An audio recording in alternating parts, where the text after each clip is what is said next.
Bonsoir, on va y aller, je pense. Et bienvenue donc à cette conférence annuelle de la chaire politique éducative et mobilité sociale, organisée par l'École d'économie de Paris en partenariat avec la Fondation Ardian, représentée par Dominique Sénéquier, ici même, et la direction de l'évaluation, de la perspective et de la performance du ministère de l'Éducation nationale, représentée par Fabienne Rosenwald, qu'on remercie donc toutes les deux pour votre présence et ce partenariat. Je suis Gurvan Le Gallec, je suis journaliste en charge des questions éducatives à l'Obs, le nouvel Obs. Et donc j'ai été chargé d'animer ce débat du jour intitulé « Éducation et petite enfance, entre universalisme et ciblage social, comment assurer l'accès de tous les enfants à des services de qualité ?» Avant de présenter l'ensemble des invités, je vais me permettre une petite digression personnelle. Quand Luc Béagle m'a contacté pour me proposer d'animer cette conférence, moi je lui ai dit tout de suite oui, vraiment, pour deux raisons essentiellement. La première, c'est que en tant que journaliste éducation, je donc chargé des enfants de 3 jusqu'à 35 ans, mais puisque je m'occupe aussi des thésards du supérieur, j'ai toujours cette sourde culpabilité de ne pas m'occuper suffisamment des tout petits, c'est-à-dire des 0-3 ans, pour la bonne et simple raison, donc ce n'est pas dans mon périmètre. Et c'est vrai qu'à l'Obs, mes collègues qui s'occupent de la famille, non plus finalement ne s'occupent pas vraiment de cette question de la construction précoce des inégalités. On s'occupe du parenting, on essaie de s'adresser à nos lecteurs qui sont souvent plutôt CSP+, avec des conseils assez serviciels. Mais toute la question des inégalités, de la construction donc précoce des inégalités est prise essentiellement sous le prisme scolaire. D'où l'intérêt d'une conférence comme aujourd'hui qui permet de remettre cette question du premier âge, de la jeune enfance, sous le scope. La deuxième raison, c'est que malgré tout, bien que je ne me sois pas beaucoup intéressé donc à la question des inégalités chez les 0-3 ans, j'ai eu l'occasion en 2019, il y a déjà 2 ans et demi, de m'y intéresser un tout petit peu à travers la lecture d'un livre qui est assez éloigné de ce qu'on peut faire à l'École d'économie de Paris, puisque c'est un livre de sociologie, plutôt d'inspiration bourdieusienne, qui est celui de Bernard Lahire, qui s'appelle Enfance de classe. C'est un gros bouquin de 2000 pages, une monographie qui présente la vie de 18 enfants de 5 ans. Alors, ça a été étudié sur beaucoup plus d'enfants, mais ils en ont gardé 18 qui sont assez représentatif de la diversité de la société française. Et ce qui ressort de ce bouquin, dont la lecture est assez vertigineuse, qui a ses défauts et ses qualités d'un point de vue méthodologique, mais c'est que quand même on se rend compte concrètement comment les inégalités se construisent. Les inégalités déjà scolaires, en fait, sont déjà fortement présentes à cet âge précoce de 5 ans. Par ailleurs, Lahire montre bien que la plupart l'ensemble des parents veulent le meilleur pour leur enfant, ne sont pas des parents démissionnaires. Mais ce qu'il souligne, et ce qui ressort assez violemment quand même de son livre, c'est l'inégalité dans la capacité à transmettre une éducation en phase avec les attendus scolaires, c'est-à-dire l'intériorisation des normes, la responsabilisation précoce, l'autonomisation. Et quand j'en discutais donc dans ce long entretien que j'avais fait avec Bernard Lahire il y a 2 ans et demi, je lui demandais, même question que Luc Béagle tout à l'heure à la fin de la conférence, quelle peut être... Quelle piste en termes de prescription, de politique publique, votre livre vous amène à proposer? Et il soulignait 2 choses. Soit peut-être enlever les enfants à toutes les familles françaises sur un modèle spartiate, en doutant quand même de l'acceptabilité politique d'une telle proposition. Et puis la deuxième solution, peut-être un peu plus douce, si on constatait que les Français n'y consentiraient pas, était donc d'accroître la redistribution massivement et d'investir sur la toute petite enfance et notamment sur la dimension éducative de la prise en charge des jeunes enfants de 0 à 3 ans. Ce qui me permet de revenir à notre propos et à cette conférence de ce soir. Voilà, la boucle est bouclée et j'arrêterai de raconter ma vie et je vais donc transmettre la parole à nos invités qui sont nombreux. Je rappelle l'intitulé de la conférence, « Éducation et petite enfance, entre universalisme et ciblage social, comment assurer l'accès de tous les enfants à des services de qualité ?» Alors derrière ce questionnement, on l'aura compris, il y a 2 présupposés. Celui d'un effet positif sur les inégalités d'une socialisation dans les structures d'accueil. Mais ça, certains vont pouvoir nous expliquer en quoi cet effet est réellement positif, en quoi c'est avéré. Et deuxième présupposé, celui d'un recours encore trop inégalitaire à ces structures d'accueil. Sur ce point, on a des chiffres précis. 45% des familles en France, donc 45% des familles, des enfants de moins de 3 ans recourent aux structures d'accueil de jeunes enfants, mais seulement 14 et 17% quand on se concentre sur les couples ou les familles monoparentales non occupées. Alors face à ces constats, une proposition forte a été faite par la Caisse des allocations familiales, France Stratégie, et le HCFEA, le Haut Conseil de la famille, de l'enfance et de l'âge, dans un rapport de synthèse publié en octobre dernier, celle de développer une offre universelle et donc gratuite de socialisation accessible à tous les enfants de plus de 6 mois pendant 4 demi-journées par semaine. C'est donc grosso modo un mi-temps. C'est de cette proposition que nous allons discuter ce soir en nous posant 3 questions. Quels effets peut-on attendre d'une telle mesure sur le développement des enfants et la réduction des inégalités sociales? L'accent sur l'offre n'occulte-t-il pas la faiblesse de la demande de la part des familles défavorisées? Et question connexe, le développement forcément coûteux d'une offre universelle d'accueil ne risque-t-il pas de se faire au détriment d'actions plus ciblées nécessaires pour atteindre les familles précisément défavorisées qui ne recourent pas à ces structures? Pour en discuter, nous avons autour de la table et dans l'ordre alphabétique Carlo Baron, bonjour, vous êtes professeur à Sciences Po et membre du comité scientifique justement à l'origine de cette proposition. Marc Gurgan, directeur de recherche CNRS et à l'École d'économie de Paris. Maya Lénéron, vous êtes directrice de projet 1000 premiers jours de l'enfant au ministère des Solidarités et de la Santé. Fabienne Rosenwald, bonjour également, directrice de la DEP, directrice de la direction de l'évaluation, de la prospective et de la performance, je l'ai dit tout à l'heure, au ministère de l'Éducation nationale. Guillaume Roussier, bonjour, vous êtes responsable du pôle petite enfance à la Caisse nationale des allocations familiales. Et enfin, Dominique Sénéquier, vous êtes présidente d'Ardian. Et on va se lancer peut-être pour déjà comprendre exactement où nous allons par une petite question de cadrage. Que sait-on d'un point de vue scientifique des effets d'un recours plus important à des modes d'accueil en collectif, sur le développement des enfants et donc aussi sur la réduction des inégalités scolaires et des inégalités sociales à court ou moyen terme? Et puis que peut-on dire peut-être du bénéfice-coût de mesures prises sur cette tranche d'âge des petits-enfants par rapport à des mesures prises plus tardivement à l'âge scolaire? On va peut-être commencer par Carlo Baron. Oui, d'accord.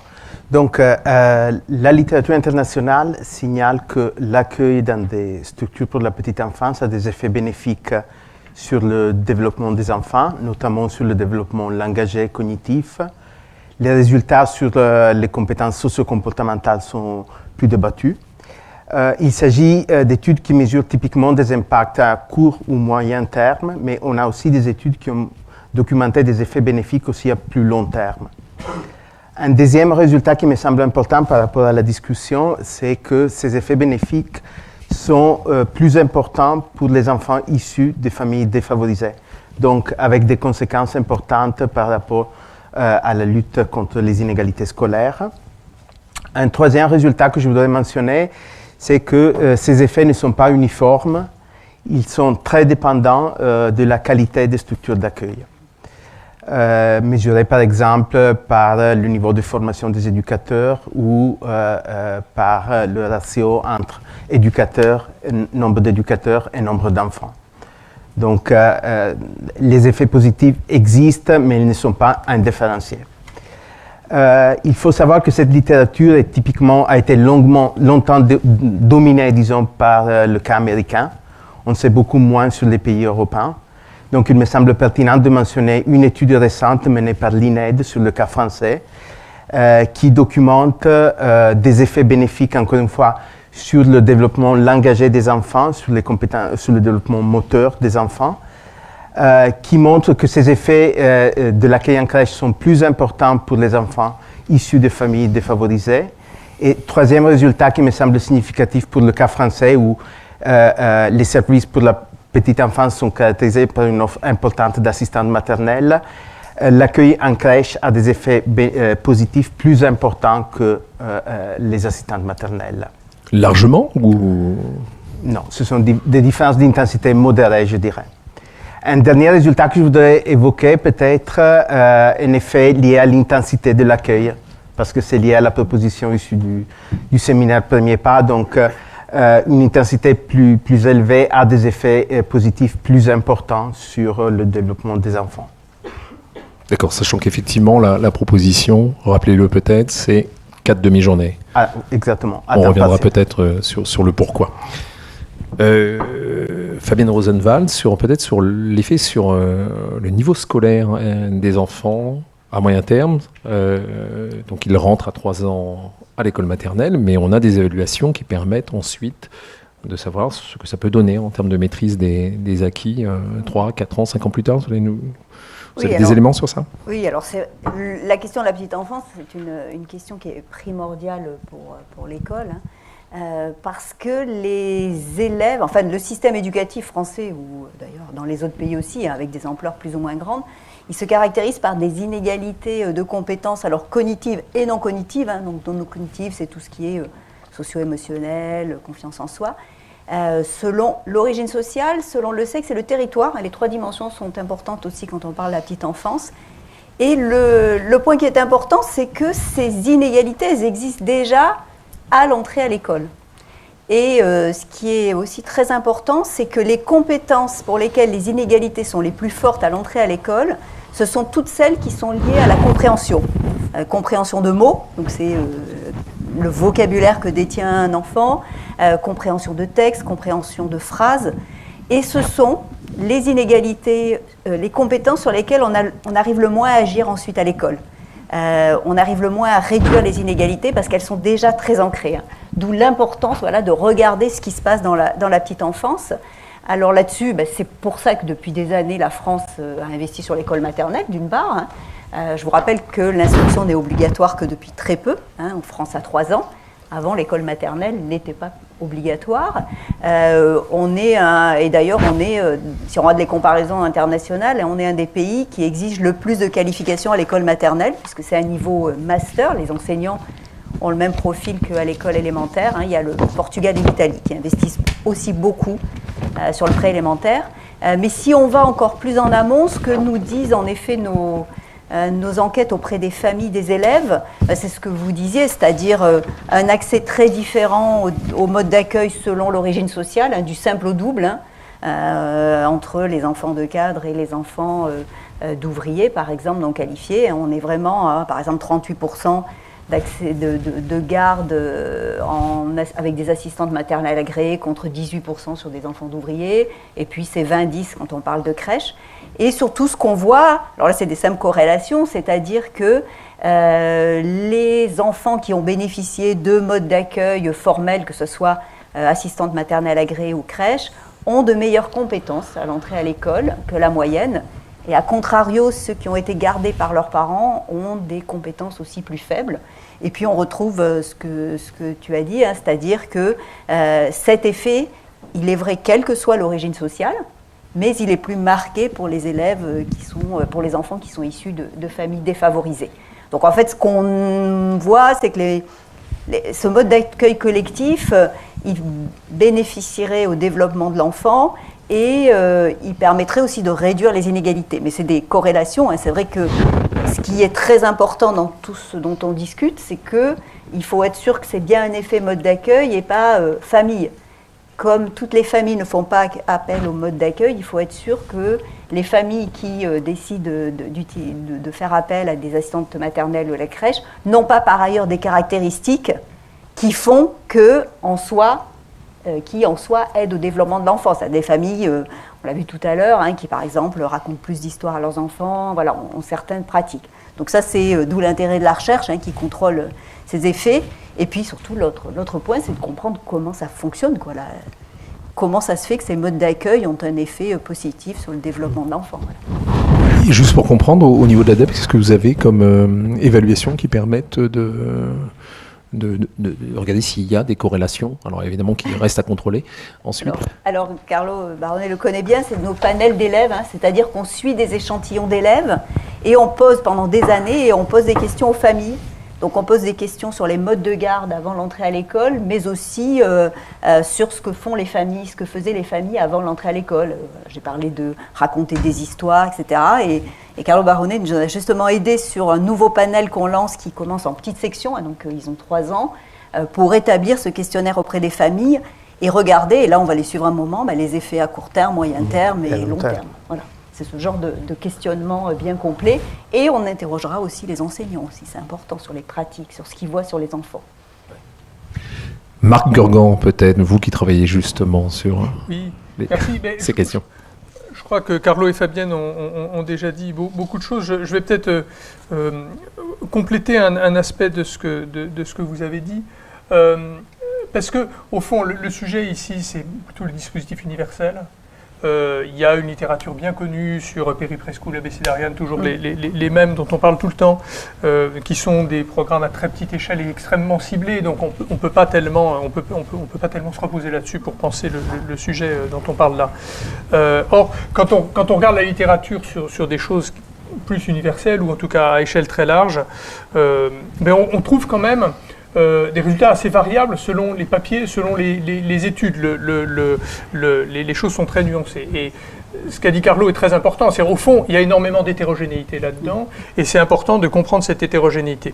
Et du coup, je voulais peut-être revenir sur deux études relativement récentes qui sont très, très influentes, alors qui portent plutôt sur la gamme 3-6 ans, donc qui n'est pas exactement ce dont on parle ici, mais qui sont quand même très, très intéressantes parce que méthodologiquement, elles sont très solides et puis c'est des interprétations causales assez crédibles.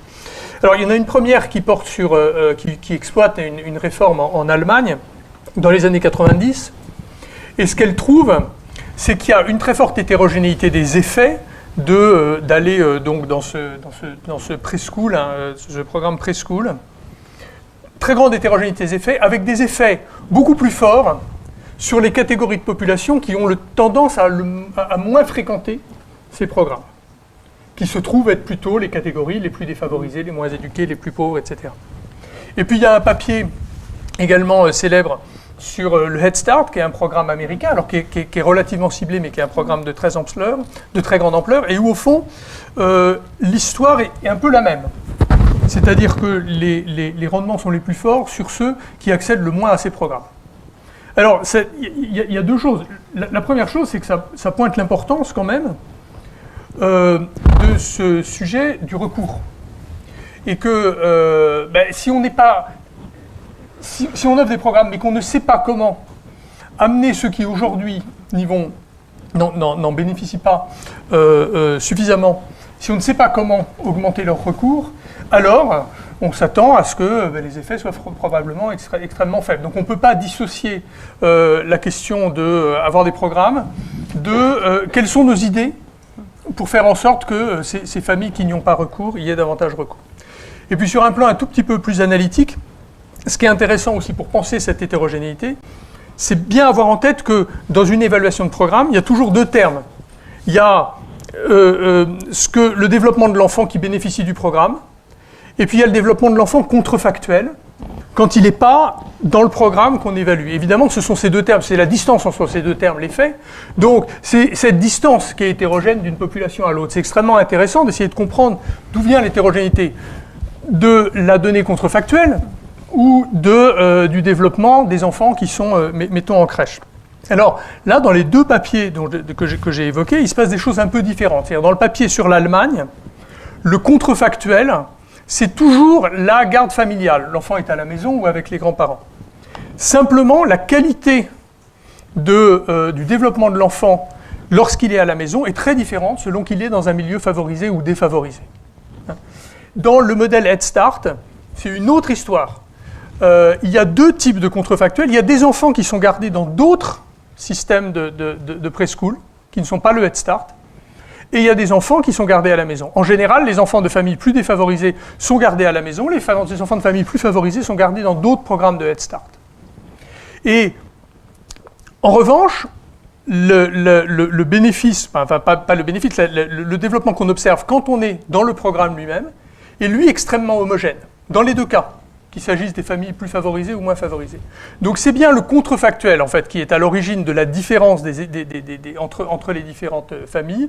Et ce contrefactuel, c'est très important de le comprendre. Dans un cas, c'est parce que les gens n'ont pas accès à la même chose, ils restent à la maison ou ils mettent leurs enfants dans d'autres programmes qui finalement ne sont pas si mal, comparés à celui qu'on est en train d'évaluer. Dans d'autres cas, ils vont à la maison, mais simplement, ils n'en tirent pas les mêmes bénéfices. Alors, maintenant, si on veut en tirer des conclusions pour la France ou pour n'importe quelle autre situation, c'est très important d'avoir en tête que là, on parle de la situation de ce programme, Head Start, de ce programme en Allemagne.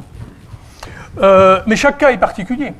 Et la valeur de ce que vous obtenez en envoyant un enfant à la crèche est probablement très très dépendante du système, de sa qualité, de son organisation, de la formation du personnel, etc. Et donc, il y a aussi, sans doute, on peut expliquer l'hétérogénéité cette fois entre les études, par le fait que la valeur, la qualité de ces traitements peut être très très différente d'une situation à l'autre. Donc il y a aussi une hétérogénéité potentielle entre les études à laquelle il faut bien penser, et donc ce terme est extrêmement important. Et typiquement, pour la France, en fait, sur les crèches, tu as évoqué des choses quand même plutôt observationnelles, des arguments vraiment causaux sur l'efficacité des crèches, on en manque, et donc je pense que c'est important de signaler que la CNAF est engagée avec Arthur Heim qui est ici, dans une opération de randomisation de l'accès aux places en crèche lorsqu'elles sont rationnées dans un certain nombre de villes, qui est le moyen d'apprendre un peu plus précisément sur les bénéfices d'envoyer des enfants en crèche et quels enfants, de quelle famille, etc. Ce qui, par principe, est quand même une question relativement ouverte, même si la littérature est encourageante. Mais encore une fois, il y a une telle hétérogénéité dans les contrefactuels et ce qu'on est capable de produire avec le traitement, que, évidemment, ce sont des choses qu'il faut aller voir empiriquement de façon très précise. D'accord. Et juste peut-être, justement, l'hétérogénéité des systèmes de prise en charge des enfants rend aussi la comparaison entre l'âge préscolaire et les actions en termes de lutte contre les inégalités en préscolaire et en scolaire un peu compliquée, j'imagine. Oui, a priori, oui. Mais est-ce qu'on a des éléments, d'ailleurs, sur... je disais, la question que je vous avais posée sur le bénéfice-coût d'une action de lutte contre les inégalités à l'âge avant 3 ans et après, en âge scolaire, est-ce que... Alors, l'idée qui court généralement, c'est que le bénéfice-coût est plus grand chez les plus jeunes enfants. On a toujours cette idée, mais voilà. est-ce qu'on a des éléments c'est toujours prendre les inégalités à la racine, pour reprendre notre président de la République. Mais, donc, est-ce que ça s'appuie sur des éléments scientifiques tangibles? Il y a beaucoup de littérature. Moi, je trouve que les analyses bénéfices-coûts, dans laquelle il est difficile de mesurer les bénéfices de façon comparable d'une étude à l'autre et par rapport à la valeur monétaire de l'investissement, sont toujours des exercices quand même un tout petit peu délicats. Donc je vais pas trop mouiller. Dominique Sénéquier, peut-être. Vous financez des actions, justement, de lutte contre les inégalités, mais pas seulement de 0 à 3 ans, vous agissez également ensuite. Quels enseignements tirez-vous, justement, des échanges qu'on a eus là sur l'efficacité, sur la nécessité d'agir tôt, sur l'efficacité des différentes actions? D'abord, c'est un grand honneur de participer à Table Ronde, aussi bien que vous êtes tous des grands spécialistes de la petite enfance, et moi je suis une spécialiste de l'investissement. Pardon. Je suis une spécialiste de l'investissement, donc je demande toute votre indulgence sur ce que je peux dire. En quelques mots sur l'histoire de la Fondation. La Fondation a été créée en 2008. C'est Amir Sharifi qui est dans la salle qui était président. Et on s'est tout de suite focalisé sur les familles défavorisées, les enfants de familles défavorisées, mais plutôt l'adolescence, adolescence tardive, même je dirais classe préparatoire. Donc des enfants qui avaient du talent, mais qui vivaient quelquefois dans des conditions pitoyables. Donc c'était bourse, et puis on a beaucoup fait de mentorat. Donc on a pratiquement chez Ardian aujourd'hui 150 ou 200 personnes, presque un quart de la société, qui est mentor d'adolescents ou d'enfants pour les aider dans les études, ou bien les amener dans des musées ou en action culturelle. Bon. Donc ça a été la première étape. Et puis, vous savez, quand une fondation vieillit, Entre 2008 et 2020, on a été peut-être beaucoup sollicité, et puis on a fait des choses un peu diverses. Et à un moment, on a pris évidemment un consultant, c'est à la mode, et le consultant nous a dit, vous êtes un peu trop diversifié, il faut que vous vous recentrez. Et on a fait une étude un peu soutenue, enfin un peu profonde. Et c'est vrai qu'on a donc choisi la petite enfance. Alors, la petite enfance dans un sens 0,6 ans, 0,7 ans, hein, pas que 0,3 ans. Voilà.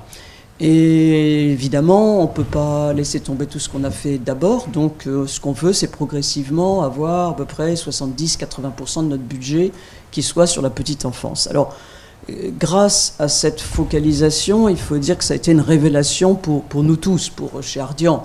Parce que d'abord, on a découvert qu'en économie, il y avait maintenant des économistes de la famille. Vous m'en voulez pas, mais je l'ignorais, j'en suis honteuse. Bon.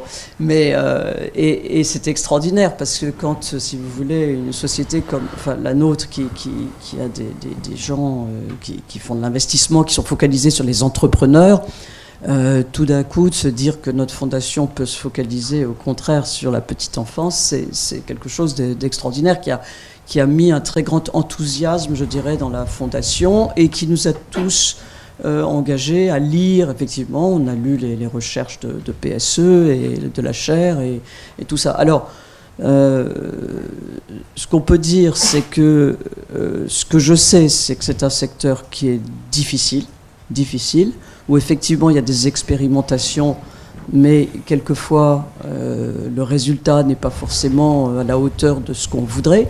Et donc la difficulté pour notre fondation sera de choisir des initiatives qui ont un bon retour et des bons effets sur les enfants.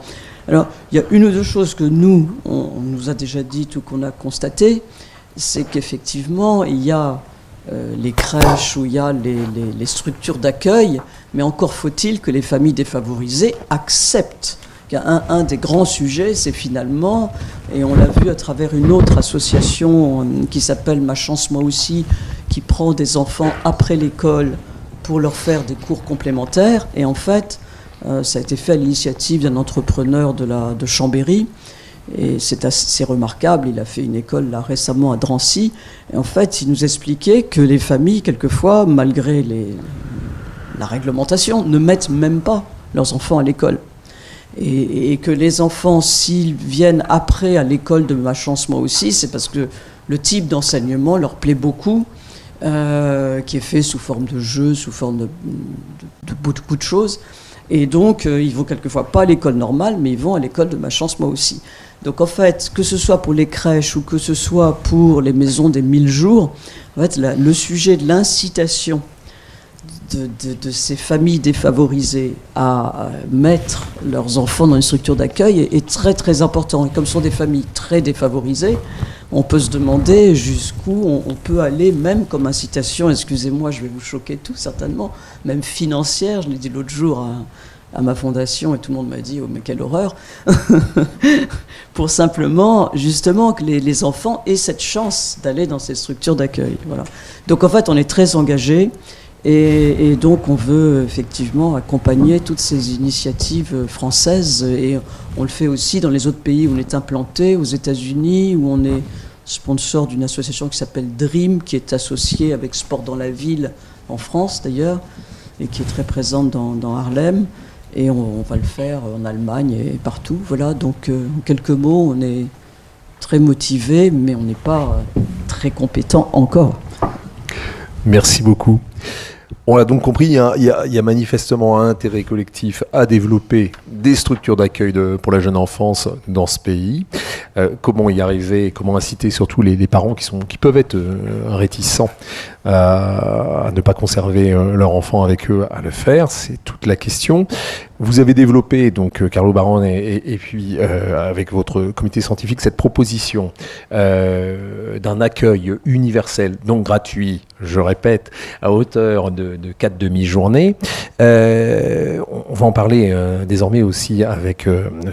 Roussier et Mme Miron, qui sont les représentants des acteurs publics ici. Mais juste une petite précision. Pourquoi ce choix, dans votre proposition, d'une offre universelle qui est forcément coûteuse, même si elle n'est que à mi-temps, au lieu de partir sur une proposition plutôt sur des actions ciblées, puisqu'on l'a déjà entendu, on a un problème d'activation de la demande. Pourquoi ce choix d'une offre universelle dans votre proposition ?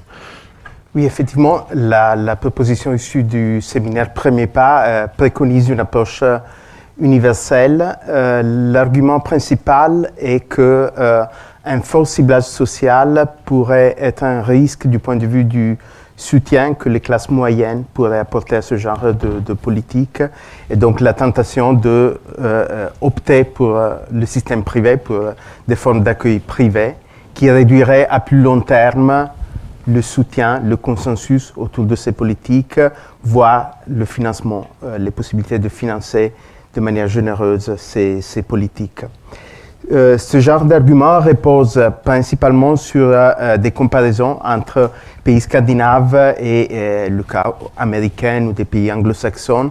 On voit que dans les pays scandinaves, des politiques universelles, ambitieuses de lutte contre les inégalités bénéficient d'un grand soutien transversal, alors que dans le cas américain, pour faire un exemple, on retrouve un ensemble de politiques qui ont un fort ciblage social et qui ont beaucoup moins de soutien, notamment de la part des classes moyennes. Après, évidemment, il y a des enjeux liés au financement d'une offre universelle. Je viens d'évoquer un des résultats de la littérature, un des résultats les plus importants. Donc, les effets positifs sur le développement des enfants sont fortement liés à la qualité des structures d'accueil. La qualité coûte cher. Donc, là, on a un argument en faveur du ciblage social. Je pense qu'il faut aussi faire attention au risque que des dispositifs de ciblage social amènent à des formes de ségrégation socio-économique dans l'accès à ces structures d'accueil qui pourraient réduire les effets bénéfiques de ce genre de structures. Oui. D'accord, oui, parce qu'effectivement, l'idée est d'avoir une mixité aussi de population. Exactement. D'accord, on y reviendra peut-être. Même si c'est peut-être un des autres angles morts, on sait très peu de l'effet de la ségrégation socio-économique des structures d'accueil sur les effets bénéfiques sur le développement des enfants. On ne sait pas vraiment à quel point des structures plus ou moins ségrégées réduisent les effets bénéfiques sur le développement des enfants. Oui, parce qu'on a quand même un élément, c'est qu'à 2 ans, on sait qu'il y a quand même des grandes différences dans la maîtrise de l'oralité déjà chez les très petits, et qui sont quand même fortement liés à l'origine sociale déjà. Pour imaginer, mais ça n'est qu'une hypothèse, qu'à mélanger des enfants avec des maîtrises de l'oral différentes, ça pourrait peut-être aider, un effet moteur. Oui. Ouais. Ok. Pour le dire autrement, une remarque intéressante, c'est que le grand succès que j'évoquais, Perry Preschool Project, c'est un programme pas du tout mixte. Ouais. C'est un programme complètement où il n'y a que des enfants très pauvres. Alors évidemment, il est extrêmement particulier, il a d'autres caractéristiques d'intensité particulière tout à fait exceptionnelle, hein, donc on ne veut pas généraliser, mais c'est vrai que la question est, je crois, vraiment ouverte, de savoir quels sont les bénéfices de la mixité dans ce genre de programme. On a envie d'y croire, mais ça reste un sujet empirique, à mon avis, pas très bien tranché, spécialement sur ces âges-là. Et scientifiquement, c'est pas traité en fait, donc pas vraiment. Je ne suis pas sûr que ce soit. Ouais. Enfin, c'est ce que tu disais, Carlo. Moi, je pas très bien tranché. D'accord. Bon, déjà qu'à l'âge scolaire, c'est parfois complexe. Oui, j'imagine que sur les plus petits, ça l'est également. On va quand même donner la parole aux acteurs principaux de ce secteur, les opérationnels, l'État et la Caisse nationale d'allocation familiale. Je me tourne donc vers vous. Et on a eu donc la présentation de l'intérêt scientifique de cette proposition qui a été faite d'un accueil universel des enfants. Est-ce qu'à vos yeux, cette piste vous paraît pertinente donc pour s'attaquer à ce défi, prendre les inégalités à la racine? Écoutez, la CNAF s'inscrit... Guillaume Rossier, excusez-moi. Oui. Non, mais je rappelle juste... Les services de la CNAF et le réseau des CAF s'inscrivent tout à fait dans cette logique universelle qui ne s'oppose pas en fait, à des démarches plus particularistes et qui peuvent être traitées de façon expérimentale ou plus développée. j'aimerais à cette occasion challenger un petit peu, questionner cette notion du recours qui serait différencié selon les catégories socio-professionnelles et qui serait différencié du fait des préférences des parents qui seraient, on va dire, indépendantes des caractéristiques de l'offre. Du coup, je souhaite juste revenir sur l'offre de mode d'accueil en France, qui aujourd'hui est à un très haut niveau. On a 470 000 places de crèche en France. On a plus de 740 000 places chez les assistants maternels, alors qui peuvent accueillir des enfants jusqu'à 6 ans, mais qui accueillent majoritairement des enfants de 0 à 3 ans. Et donc, on a un taux de couverture, c'est-à-dire le nombre de places rapporté au nombre d'enfants, qui est de l'ordre de 60%, qui a un taux de couverture en progression constante, en dépit du fait que l'offre décroît en réalité un petit peu, mais la baisse de la natalité vient plus que compenser cet effet. Donc, on a un taux de couverture qui, en tendance, augmente de manière régulière, avec en 2019 un effet en plus renforcé par l'obligation scolaire à 3 ans, qui vient du coup clore un petit peu le sujet pour les 3-6 ans en matière de recours. On connaît la demande exprimée? Alors, il y a des demandes qui sont non activées, tout simplement. Mais la demande exprimée, on la connaît à peu près? C'est là que j'allais venir, c'est que du coup, on a un niveau d'offre qui est important.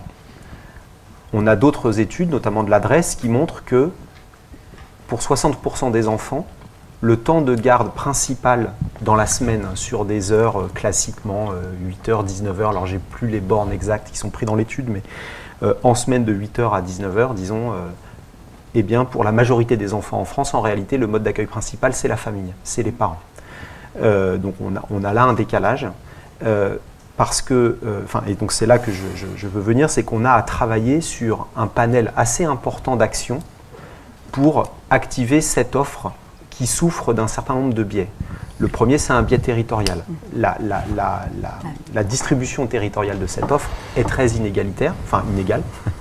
On a, pour 35 départements, une offre constituée à 70% de places chez des assistants maternels. Donc une caractéristique d'offre très fortement inégalitaire du point de vue de l'accessibilité financière. Le niveau de taux de couverture d'un département à l'autre en France varie de 1 à 8 quand on prend le moins couvert et le plus couvert, ce qui sont évidemment des disparités considérables s'agissant d'un service public ou en tout cas financé majoritairement par le public. C'est complètement aléatoire ou il y a une différence urbain-rural, banlieue Alors je pense qu'il y a une combinaison de facteurs que je n'ai pas forcément là à l'esprit, mais qui expriment notamment des préférences locales sur des acteurs locaux, qui expriment aussi on va dire l'antériorité de l'investissement dans le secteur, et puis qui expriment aussi le niveau de présence des assistants maternels qui sont très différenciés. On a des territoires à l'ouest où il y en a beaucoup, des territoires très urbains où il y en a moins parce que le logement coûte cher, enfin voilà. Mais je ne saurais pas caractériser les déterminants. Ce qui est certain, c'est qu'on a 5 départements parmi les 100 qui ont moins de 40 places pour 100 enfants. Et on a parmi ces départements les moins couverts, des départements qui sont aussi parmi les plus pauvres. Donc je pense par exemple à la Seine-Saint-Denis ou à la Guyane, qui sont des territoires très faiblement couverts en mode d'accueil. Donc le recours des catégories, des familles les plus pauvres, il n'est pas étranger par ailleurs à une distribution territoriale de l'offre qui n'est pas parfaitement égale. L'autre déterminant, au-delà de l'aspect territorial, c'est l'aspect financier. Le premier mode d'accueil en France pour les parents qui recourent à un mode d'accueil, puisque je l'évoquais tout à l'heure, la majorité des enfants ne sont pas gardés à temps plein dans un mode d'accueil formel. Et le premier mode d'accueil, c'est les assistants maternels. Il se trouve que les assistants maternels du particulier employeur, c'est un mode d'accueil dont le mécanisme de solvabilisation rend inégalitaire pour les plus bas revenus. Pour une famille, pour un foyer dont le niveau de revenu équivaut à 1 SMIC, un accueil à temps plein chez une assistante maternelle, c'est 3 fois le taux d'effort que représente l'accueil dans une crèche. Pour une famille qui touche un demi-SMIC, c'est un taux d'effort 5 fois supérieur à ce que représente le coût d'une crèche. Et à partir de 3 SMIC, on égalise à peu près, c'est à la grosse maille, mais à partir de 3 SMIC, on égalise à peu près, disons que les coûts se rapprochent dans des proportions satisfaisantes qui permettraient aux familles de faire, on va dire, un choix éducatif et non plus seulement financier. Voilà, donc il y a des inégalités territoriales de distribution de l'offre, il y a des caractéristiques de coûts qui sont très différentes, et après, dans l'information qu'on délivre aux familles, on ne s'adresse pas non plus aux familles de la même manière. À vrai dire, il y a des familles à qui on ne s'adresse pas. Aujourd'hui, les familles vers lesquelles on donne une information, c'est les familles qui demandent quelque chose. Il n'y a pas de discours modélisé sur l'intérêt d'un mode d'accueil ou les possibilités de congé parental, par exemple, vers les familles qui ne demandent pas cette information. Et par ailleurs, comment l'information est-elle délivrée? Alors, elle est délivrée par les CAF, il faut le souligner, à l'occasion des déclarations de grossesse, par exemple. Mais surtout, elle est délivrée par les guichets des villes, donc qui sont plutôt dans une logique de gestion du nombre de places de crèche versus la demande. Donc c'est un discours qui est assez orienté sur la question des critères et des préférences d'accès. Et puis c'est une information qui est donnée par les relais petite enfance. Mais donc il y a 3200 relais petite enfance, notamment financés par la branche famille. Cette information, elle est donc donnée, on l'évalue à peu près à 50% des familles, qui sont celles qui demandent quelque chose, et cette information, elle n'est pas du tout modélisée. Il n'y a pas une information type sur l'intérêt de mettre un enfant à un mode d'accueil. Et enfin, j'en termine là-dessus, l'offre elle-même, le type d'offre, est très marqué par l'objectif historique de la branche famille et de ses partenaires sur la conciliation de la vie professionnelle et de la vie familiale. Donc la crèche, c'est la crèche à temps plein. On a des modes de financement qui sont plutôt favorables aux crèches qui pratiquent ce type d'accueil.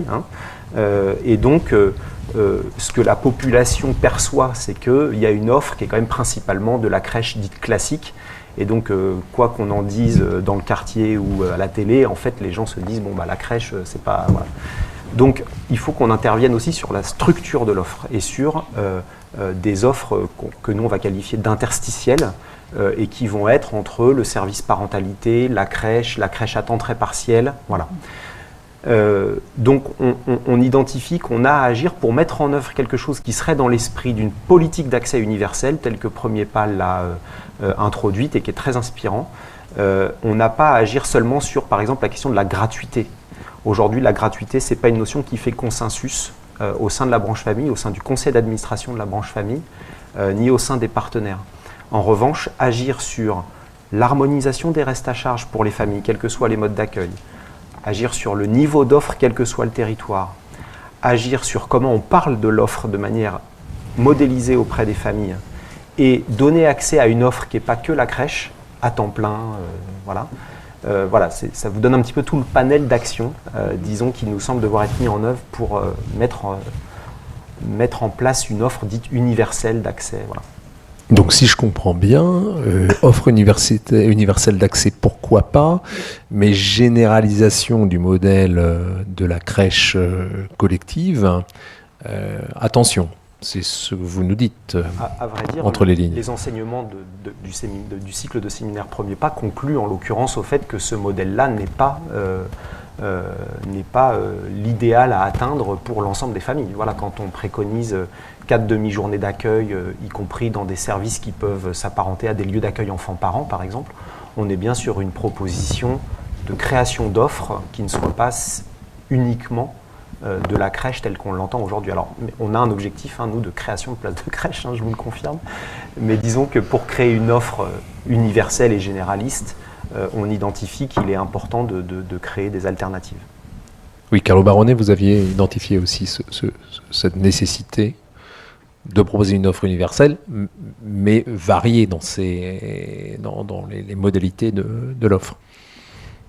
Oui, effectivement, intervenir sur l'offre et donc augmenter l'offre est un élément important, mais n'est pas une solution suffisante.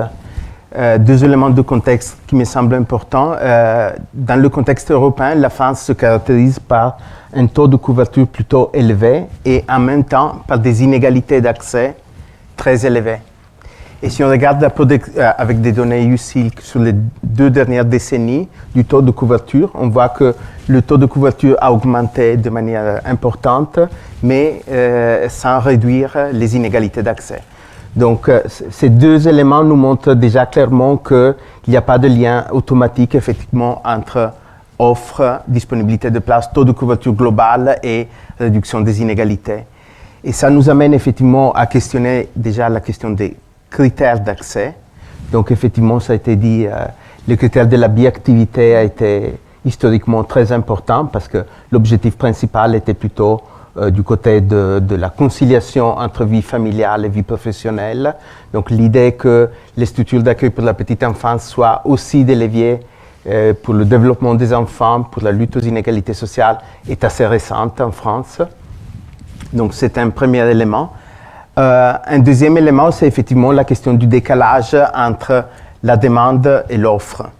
Et je voudrais mentionner ici les travaux de Ladine Karbucha qui a travaillé récemment sur ça, qui a mené une série d'entretiens avec des mères en attente d'enfants et qui montre que même dans les familles défavorisées, il y a une forte demande de structures d'accueil, mais une demande qui a des spécificités.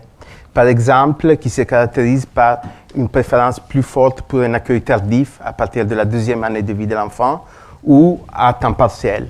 Donc un accueil moins intensif. Et ça a été dit, l'offre en crèche n'est pas forcément très adaptée à ce genre de demande. Un troisième élément que je voudrais mettre en avant, c'est la question effectivement de l'accompagnement administratif et informationnel aux familles défavorisées. Là aussi, les entretiens d'Élodine montrent par exemple que les familles aisées commencent à chercher une place en crèche plus tôt, font plus de demandes, donc présentent plus de demandes dans plusieurs structures d'accueil, parce qu'elles sont bien plus conscientes de la difficulté de trouver une place en crèche.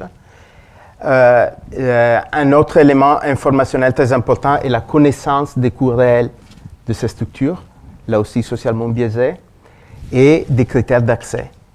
Et je voudrais mentionner une étude qui a été présentée ce matin sur le cas allemand et qui a montré qu'un dispositif informationnel et d'accompagnement administratif des familles produisait des effets très importants de réduction des inégalités d'accès en crèche en Allemagne. Donc, on commence aussi à recueillir des indications empiriques précises sur le potentiel de ce genre de dispositif.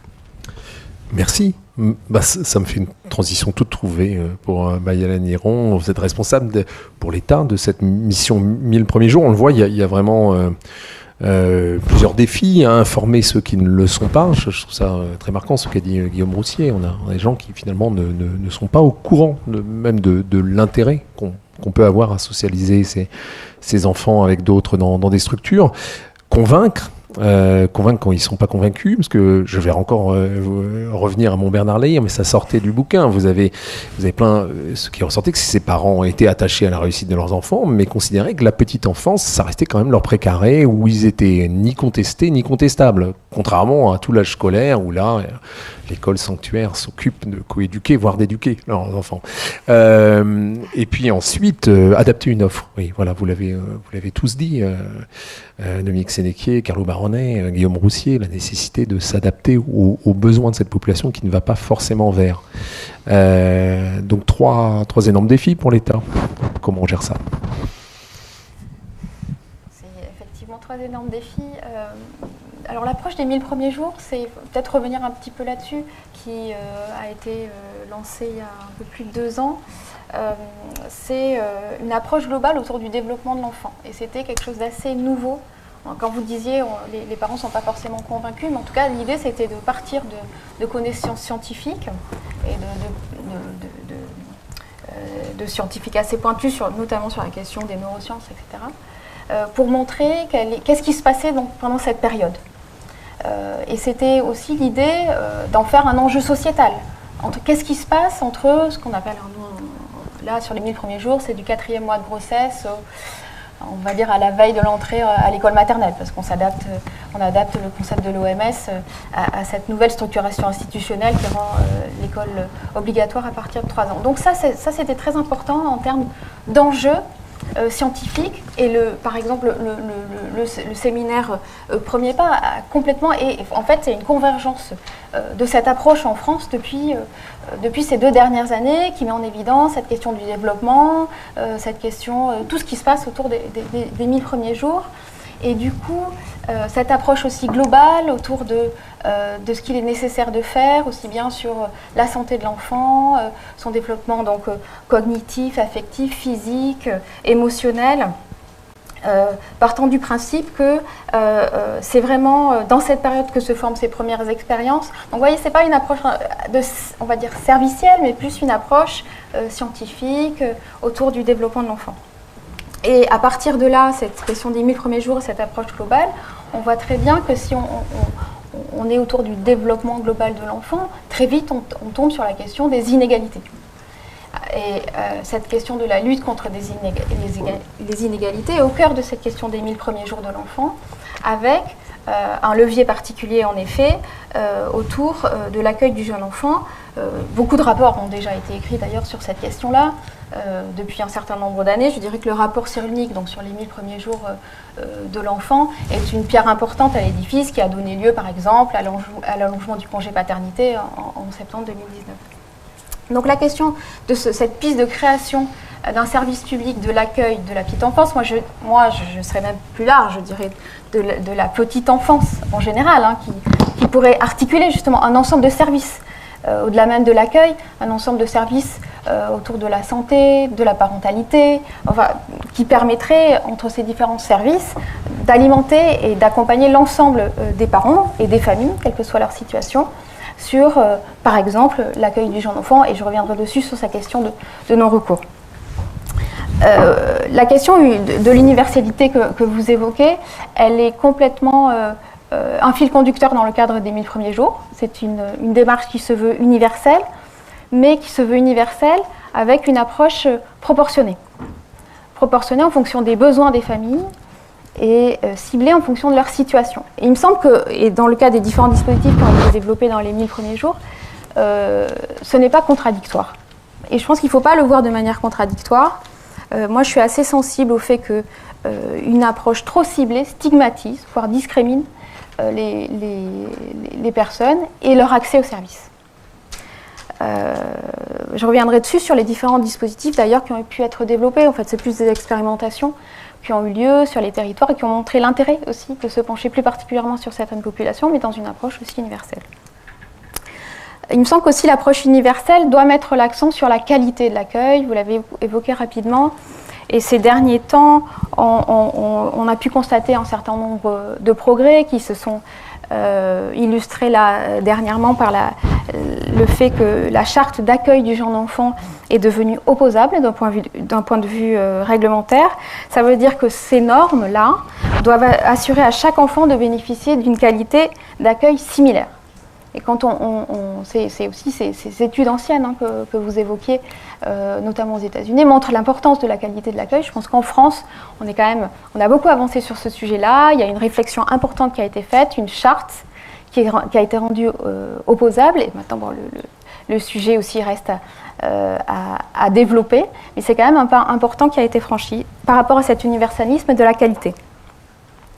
Le deuxième point, c'est qu'aussi, en termes d'universalité, ce qui est important aussi, c'est de se dire que ce système d'accueil ne doit pas permettre, doit être un système ouvert qui ne doit pas avoir des barrières par rapport à la situation des enfants, qu'ils soient précaires ou même qu'ils soient confrontés à certaines situations, notamment de santé, de handicap. Et là aussi, la réglementation a permis de faire avancer ce qu'on peut appeler certaines formes de barrières avec la création d'un référent santé et accueil inclusif qui permet donc de mieux intégrer les enfants en situation de handicap. Et on voit bien que là, on a donc par exemple deux avancées importantes en termes de qualité et qui doivent aller avec cet universalisme, ce service public. C'est important, il me semble, d'avoir cette approche aussi en termes de qualité si on s'oriente vers ce service-là. Vous avez évoqué largement la question du non-recours à l'accueil et les différentes causes que vous avez largement développées. Je pense qu'en termes d'information, il est vrai qu'il y a un vrai sujet en termes de lisibilité de l'offre, de couverture géographique et aussi peut-être d'envie des parents. Hein, on le dit, 60%, moi je m'interroge sur 60% des personnes, effectivement, c'est un chiffre qui paraît assez élevé. Combien n'ont pas vraiment envie finalement et envie de rester avec leur enfant? Vous l'avez dit, c'était une sphère assez personnelle jusque-là. Du coup, à concilier avec justement la sensibilisation aux enjeux de développement scientifique, de socialisation. Et du coup, pour que ce ne soit pas un vain mot, il est nécessaire effectivement de soutenir différentes initiatives. Je voudrais en citer quelques-unes ces dernières années pour montrer que quand même il y a une forte sensibilisation des pouvoirs publics à cette question-là. Il y a eu des appels à projets qui ont été lancés dans le cadre des 1000 premiers jours. Il y a eu dans le cadre de la stratégie de la lutte contre la pauvreté des appels à manifestation d'intérêt. Et certains projets qui ont montré, par exemple, je cite des projets innovants de mode de garde itinérant qui vont à la rencontre des personnes. Par exemple, à La Réunion, où en fait ils sillonnent les différentes zones isolées. Ça, c'est pour la question de la couverture territoriale. Et ça se passe comment, excusez-moi, concrètement En fait, un bus qui se déplace sur l'île de La Réunion et qui va à la rencontre des familles et qui leur offre un certain nombre d'heures d'accueil de leurs enfants dans la semaine. Voilà. Dans le bus? En bus. D'accord. Voilà, donc ils se sont équipés. C'est comme les bibliobus de notre enfance. Ok. Voilà, d'autres exemples, par exemple dans le Pas-de-Calais, où là, c'est des médiateurs de la petite enfance qui ont été mis en place pour mettre en relation des familles qui ont été repérées comme vulnérables, en lien avec les travailleurs sociaux ou la PMI, et qui ont eu un besoin, ils ont identifié ce besoin d'accueil de leurs jeunes enfants et qui les ont mis en lien. Donc ça, c'est la question aussi d'expression du besoin, puis de la lisibilité, puis de l'information de l'accueil, qui les ont mis en lien avec des structures d'accueil du jeune enfant. Et puis d'autres projets, par exemple, et là on évoquait la question des horaires atypiques, la mise en place de réseaux d'assistantes maternelles qui sont en capacité d'offrir des solutions d'accueil à des horaires atypiques, parce que par exemple les horaires atypiques, et c'est un débat qu'on a d'ailleurs, ne sont pas forcément, pour répondre à cette demande d'horaires atypiques, la solution collective n'est pas forcément la meilleure solution pour un enfant jeune justement, ou très jeune. Donc ça c'est un aspect très important qui a pu être développé ces dernières années. Tout à l'heure, Dominique Sénéqué, vous aviez parlé d'incitation financière. On a quand même abordé la question de la gratuité à un moment. Est-ce que ça peut avoir un impact? Mes équipes m'ont montré des chiffres, évidemment. Moi, j'ai oublié une partie, mais il y a une partie de ces enfants qui ne mangent même pas à leur faim. Il y a une partie des familles qui ne parlent pas français. Qui culturellement, les enfants restent là et voilà, sans manger beaucoup et dans le dénuement le plus complet. Donc en fait c'est comment inciter ces familles. Bon, déjà sans doute le fait de pouvoir que l'enfant puisse déjà manger à sa faim est sans doute déjà quelque chose de très important. Et donc, comment inciter ces familles-là à faire rentrer leurs enfants le plus tôt possible dans des crèches, ou dans des maisons des 1000 jours. C'est le point, enfin, pour les plus démunis, pour les moins intégrés, on va dire socialement, c'est certainement le point clé pour sortir les enfants. Voilà, parce que si les parents ne veulent pas, je vais choquer tout le monde, mais effectivement, il y a des réglementations, mais qu'est-ce qui vous empêche de brûler un feu rouge? Qu'est-ce qui vous empêche de marcher sur une ligne jaune? Je suis désolé. Et donc, il y a beaucoup de parents qui ne mettent pas à Drancy, j'ai visité l'école de ma chance moi aussi, il y a beaucoup de parents qui ne mettent pas leurs enfants à l'école. Mais est-ce qu'on a des éléments sur l'incitation financière qui permettraient d'inciter davantage à socialiser? C'est pas politiquement correct ce que je dis. Oui, mais traitons du sujet. Est-ce que scientifiquement il y a un lien entre... Je peux dire un mot. Il existe une vaste catégorie de politiques publiques qui sont mises en œuvre dans les pays en développement, ce qu'on appelle les conditional cash transfers, qui au fond reviennent exactement à ça. On fait un transfert à des familles pauvres, à condition que les enfants aillent à l'école régulièrement, aillent dans des Est-ce que ça marche de santé, etc. Est-ce que ça marche? Donc je pense deux choses. Oui, ça marche. Les évaluations de ces programmes sont plutôt bonnes. Mais d'une part, en fait, il y a une littérature récente qui s'aperçoit de plus en plus que les mêmes transferts non conditionnels sont tout aussi efficaces. C'est-à-dire qu'en fait, le mécanisme d'incitation qui est inclus dans ces transferts n'est sans doute pas si important que ça.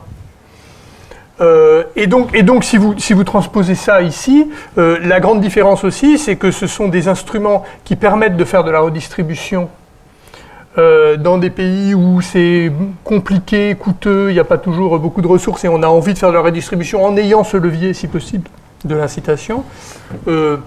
En France, on a des systèmes de redistribution par ailleurs, en principe, des minima sociaux, toutes sortes de choses qui sont les transferts non conditionnels dont on s'aperçoit dans les pays en développement que finalement, c'est pas si mal. Donc il y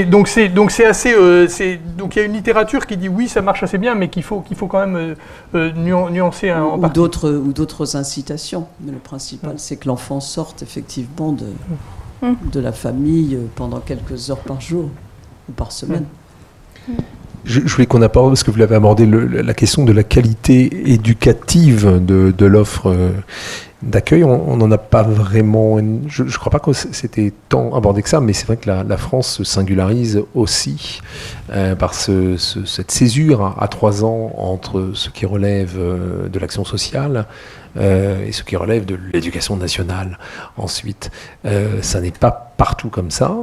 Est-ce que ça pèse également ce clivage très français? Alors peut-être que d'autres pays le partagent, je ne sais pas, mais est-ce que ça pèse à vos yeux sur la qualité éducative de l'offre d'accueil des jeunes enfants? Je pense que c'est une approche assez différente en fait, et de fait, cette approche qui était au départ, on était sur une question de conciliation vie professionnelle, vous l'avez dit, on parlait d'ailleurs de garde d'enfants pendant très longtemps. Là, on est davantage autour de l'accueil du jeune enfant. Peut-être qu'en demain, on sera autour du développement du jeune enfant. Il ne me semble pas que ce soit en soi une raison qui pourrait expliquer ou qui serait à l'origine d'une qualité moindre de structure d'accueil du jeune enfant. Je l'ai dit, il y a eu beaucoup de progrès, enfin en tout cas une approche de plus en plus qui mettait l'accent de plus en plus sur la qualité, et je pense qu'on n'est pas en reste, hein. Il y a eu beaucoup de progrès sur cette question-là. On sait qu'il y a beaucoup de questionnements autour de ne pas faire de cet accueil du jeune enfant une structure vraiment de prééducation. On sait tous les enjeux qu'il y a autour du développement cognitif, affectif, enfin tous les plans au sens global et intégré. Il ne s'agirait pas de perdre de cette richesse-là en essayant de se calquer complètement sur un système éducatif ultérieur. Et je pense que c'est aussi la richesse aussi d'avoir on va dire cette dichotomie. Je ne sais pas si peut-être que le terme est un peu fort, parce que ça n'empêche pas aussi de travailler sur une approche globale. Notamment, vous l'avez évoqué, ça nous intéresse beaucoup de savoir justement quel est l'effet des modes d'accueil. On va le savoir, c'est assez récent, hein, avec les études que vous avez évoquées sur des enfants qui arrivent à l'école maternelle. D'accord. Et alors, très concrètement, ça voudrait dire quoi mettre de la qualité dans l'offre d'accueil des tout-petits? Ça veut dire augmenter le niveau de diplomation des personnels qui agissent dans ces structures? Ça voudrait dire avoir un programme national, parce qu'on est très fort pour avoir des programmes nationaux dans ce pays, un curriculum 0-3 ans. Non. Et très concrètement, ça veut dire quoi? Mettre de la qualité dans l'offre. Il y a des associations qui font ça, Agir pour l'école, qui vous connaissez, qui... Très polémique aussi. Mais comment? C'est aussi polémique, Agir pour l'école, oui. mais intéressant. Enfin, ouais. Je ne connais pas beaucoup la polémique derrière, mais en tout cas, sur le plan, ils aident normalement à renforcer la formation des enseignants. Je ne sais pas du tout si c'est bien ou pas bien. Hein, ça... En tout cas, ça existe. Peut-être que la césure sur laquelle il faut insister, elle n'est pas tant celle qui existe entre l'accueil en crèche, qui était un peu le sous-jacent de votre question, l'accueil en crèche et l'accueil à l'école.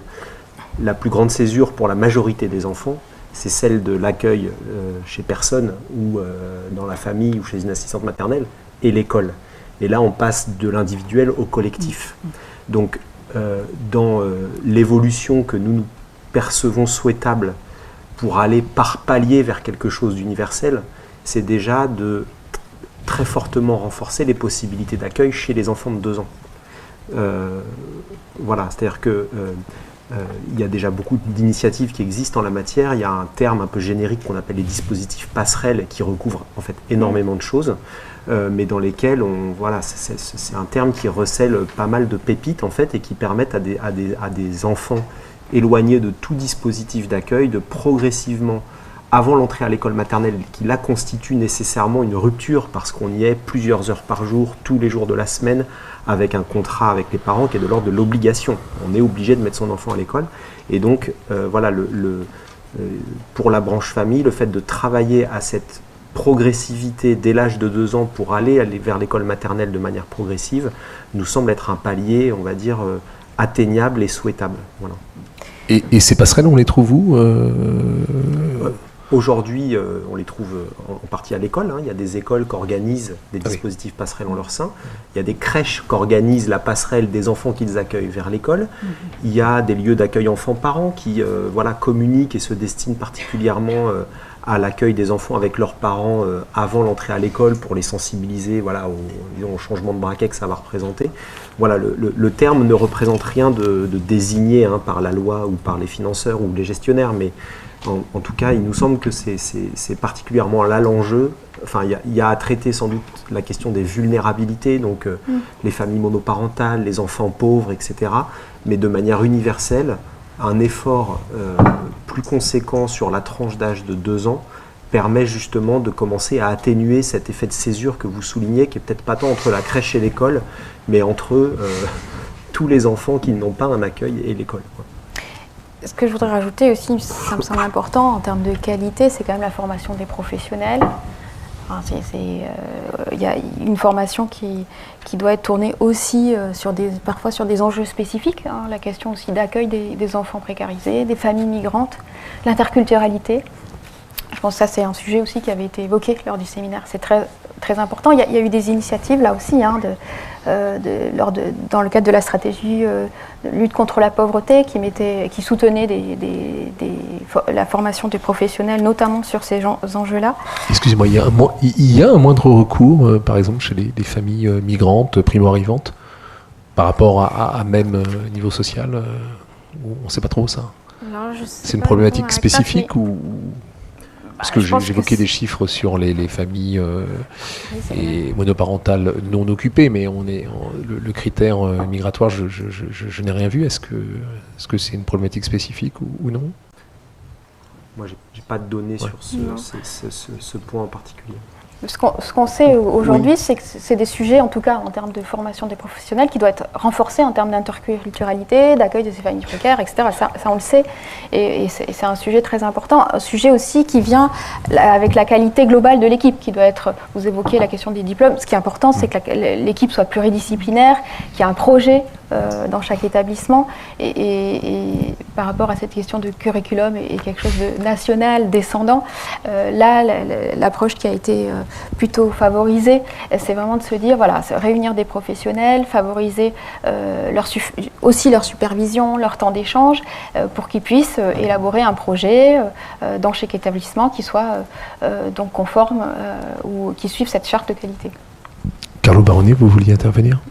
C'était juste pour dire qu'effectivement, avec les données UCIL, qu'on peut voir qu'à niveau égal, à niveau de revenu égal et niveau de scolarisation égale des parents, on voit un effet propre du background migratoire des parents.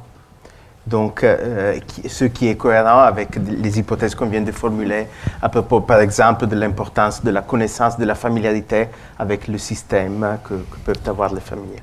Oui, de prise en charge administrative. Et alors, une question pour Fabienne Rosenwald. On a parlé de l'importance de la passerelle, de l'importance de ménager peut-être un SAS, d'entrer dans la vie scolaire à partir de 2 ans. Pendant longtemps, on a eu des toutes petites sections en maternelle aussi. Il y a eu une préscolarisation à 2 ans. De mémoire, statistiquement, puisque vous êtes la reine des statistiques, mais j'aime bien regarder vos statistiques. Les statistiques de scolarisation des 2-3 ans ont chuté, mais assez massivement en 15 ans. On est passé de, je parle sous foot contrôle, mais de 25 à 9% peut-être, ou quelque chose comme ça. Oui, tout à fait. Il y a eu des niveaux très élevés, donc derrière c'était les mêmes idées. D'ailleurs, c'était ciblé vers les élèves en éducation prioritaire, avec toutes les difficultés justement pour convaincre les familles qu'une scolarisation à 2 ans était importante. Alors après, c'est là où c'est important de faire de la recherche. La recherche sur la scolarisation à 2 ans n'était pas si conclusive que ça. Il y en a qui connaissent dans la salle. On trouvait en effet un effet, mais en effet plus fort pour les familles, pour les enfants issus de familles défavorisées, mais et quand on le trouvait, il n'était pas obligatoirement, il restait pas, il s'amenuisait au cours du temps. Voilà.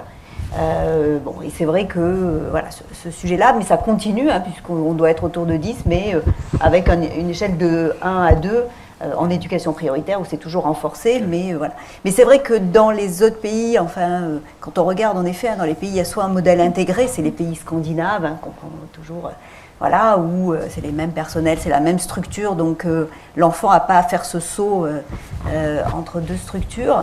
Et puis les autres pays qui sont plutôt juxtaposés, hein, c'est-à-dire voilà, on a une première structure, et c'est le passage qui est le plus compliqué, mais de plus en plus les pays, comme la France, vous avez évoqué la charte, hein, introduisent des politiques un peu éducatives aussi en amont, hein. C'est vrai que ce qui est le plus compliqué pour un enfant, c'est ce passage à deux structures qui ne se ressemblent pas. Donc, ce qui se passe à 2 ans peut être vraiment une bonne idée.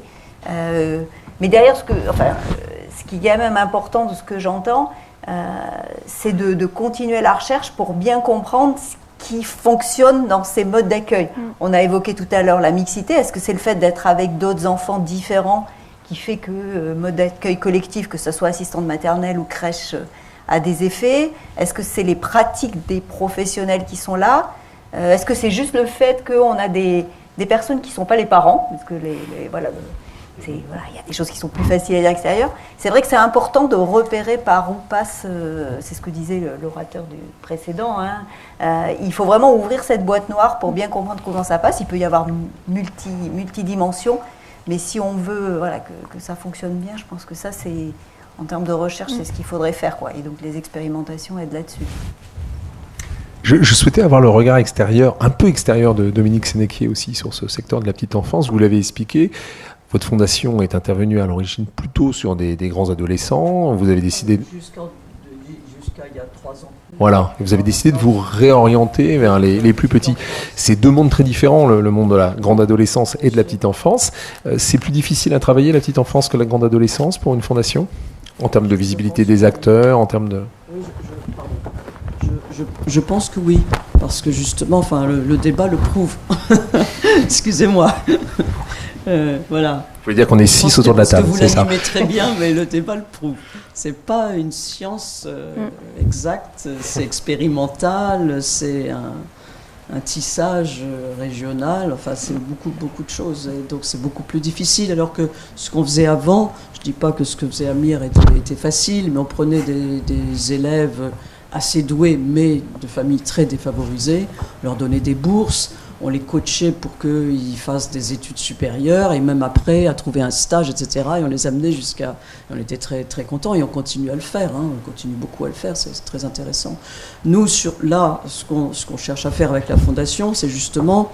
On a financé la mise en place à Arras de maison des 1000 premiers jours, où il va y avoir, je crois, 30 familles qui vont être accueillies, et puis après, on veut monter en régime pour qu'il y ait quelques milliers d'enfants à terme. Donc, je pense qu'on va faire des choses comme ça, très ciblées, des actions qui seront, j'espère, complémentaires à ce que vous faites, enfin, en respectant tout ce qui existe déjà en France. Et donc, voilà, une approche... voilà, et on a vu d'ailleurs, dans le rapport PSE, sur l'enfance, ils décrivent une des associations dont l'expérimentation, je me souviens plus du nom de l'association, mais c'est pas parfait, et donc du coup les gens qui ont fait ça ont été obligés de faire évoluer le modèle. Pour ça qu'il faut, voilà, on est obligé d'être très précis et méticuleux. C'est pour ça que c'est plus difficile pour nous, mais en même temps c'est un champ de découverte, si vous voulez, extraordinaire et avec un potentiel formidable. Je pense qu'effectivement, tout ne se joue pas entre 0 et 3, mais en tout cas, il faut donner un peu d'espoir. Dire que ça va jusqu'à 6. Et selon, déjà, vous le disiez, le vocabulaire, hein, ne serait-ce que ça. Les enfants, quand les parents ne parlent pas français, ben, le fait de sortir, c'est déjà d'entendre du français dans la structure d'accueil. Hein. C'est déjà important aussi. Je reviens donc à la proposition qui est au cœur de notre débat. Tout tout à l'heure, Marc Gurgan, vous disiez que le coût-bénéfice est toujours un peu compliqué, mais quand même, peut-on, mais je sais bien, mais je suis journaliste, j'y suis attaché. Mais est-ce qu'on peut quand même estimer le coût de votre proposition, parce qu'une offre universelle et de qualité, tout ça quand même, ça demande des petits budgets. En a-t-on les moyens financiers et humains également dans ce pays d'offrir une telle offre aux parents? Alors j'ai Sylvain Jampinot qui me dit non, il n'y a pas d'estimation ponctuelle qui permette de calculer les coûts, effectivement. Comment dire, on a essayé de faire un travail, mais ça a été dit, c'est un travail très compliqué et qui demanderait des efforts de recherche à plus long terme pour aboutir à des estimations précises. Le pass culturel pour les adolescents, c'était un certain budget. Hein. Et il permettait d'acheter des jeux vidéo à la FNAC, quand même. Donc voilà, le coût, c'est pas toujours la décision politique. Enfin, Après, en termes de formation, enfin de professionnels, il y a un vrai enjeu aujourd'hui. On sait que d'ailleurs, il y a un comité filière qui a été mis en place parce qu'il y a un sujet autour d'une pénurie de professionnels qui sont en capacité de s'occuper des jeunes enfants. Donc, en effet, on peut... Sans même parler de leur peut-être d'une formation un peu plus poussée sur la dimension éducative. Après, et je parle même pas aussi, là je parle des salariés, par exemple, des établissements d'accueil et de crèche, hein, mais il y a aussi les assistantes maternelles, vous l'avez dit, le nombre de places diminue. Donc on a un vrai aussi enjeu à travers la mise en place de ce service public de mobilisation de professionnels supplémentaires, parce que là, il y a une attractivité moindre pour ce type de métier aujourd'hui, qui sont peu valorisés. Alors je voulais finir, avant de donner la parole à la salle, j'ai deux petites questions, voilà.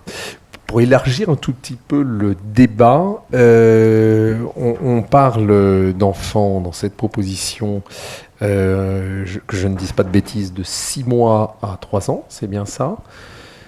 Qu'en est-il de l'avant, en fait, puisque vous disiez, Maya Lénéron, que vous occupez des enfants dès 4 mois de grossesse, j'ai bien noté. Donc de 4 mois de grossesse à 6 mois, est-ce que finalement, alors c'est vrai qu'on est moins dans l'apprentissage du vocabulaire, à moins d'être extrêmement précoce, mais quand même, est-ce que finalement vous avez l'impression que là pour le coup, les choses sont plutôt satisfaisantes? On a la vieille tradition des PMI. Tiens, ça ne marche plus. Et donc, oui, est-ce que vous pensez que c'est bon, pour le coup, j'ai porté ma voix? Est-ce qu'il y a des progrès à faire aussi sur la première tranche, avant les 6 mois? Alors, je pense que c'est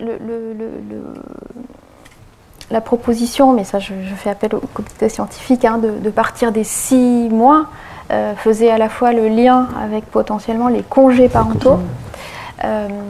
Donc c'est essentiellement ça, c'était pour cette raison-là, et notamment toutes les questions autour du fait le fait de la nécessité pour un enfant très jeune d'être proche de ses parents s'il le souhaite. Quand bien même, évidemment, il ne s'agit pas, et ça je pense que c'est important aussi de le redire, de supprimer toute forme de garde à partir du moment où les parents ou la mère veut reprendre son travail. Donc peut-être que ça, vous pouvez, je crois que c'était ça, c'était le lien effectivement avec les congés parentaux. Après, il faudrait revenir sur le chiffre de savoir entre 0 et 1 an combien d'enfants sont gardés précisément par leurs parents ou sont en structure d'accueil collectif, parce que vous savez, vous l'avez dit, entre 0 et 1 an et 2 ans et 3 ans, et 1 an et 3 ans, les chiffres vont être assez variables. Et donc là, il faudrait peut-être avoir une approche, j'ai plus le chiffre en tête, plus fine du nombre d'enfants qui sont quand on donne le nombre de 60% de mémoire, c'est entre 0 et 3 ans. Si entre 0 et 1 an, ça doit être un chiffre qui est bien plus élevé.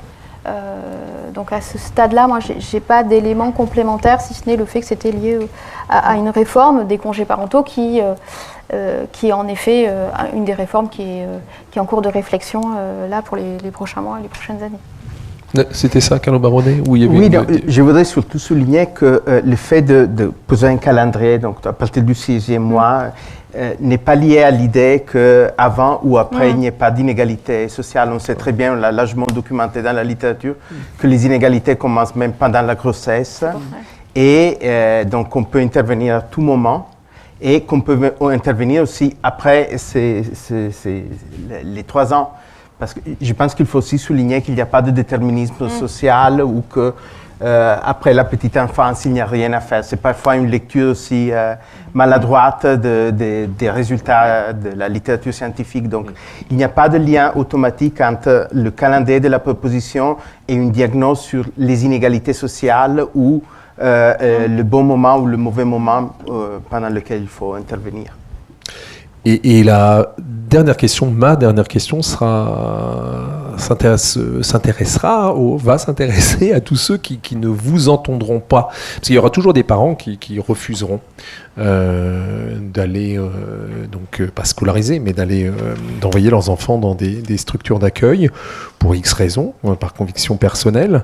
Donc il y a aussi un enjeu d'aide à la parentalité, de campagne d'information. Vous l'avez dit, parfois l'information ne vient pas jusqu'aux gens. On le voit sur des trucs tout bêtes, sur la malbouffe, sur les écrans, où on sait un enfant n'est pas censé être exposé à des écrans avant 3 ans. Vous voyez des enfants exposés à des écrans devant 3 ans dans la rue en France. Et donc manifestement, le discours ne passe pas. Est-ce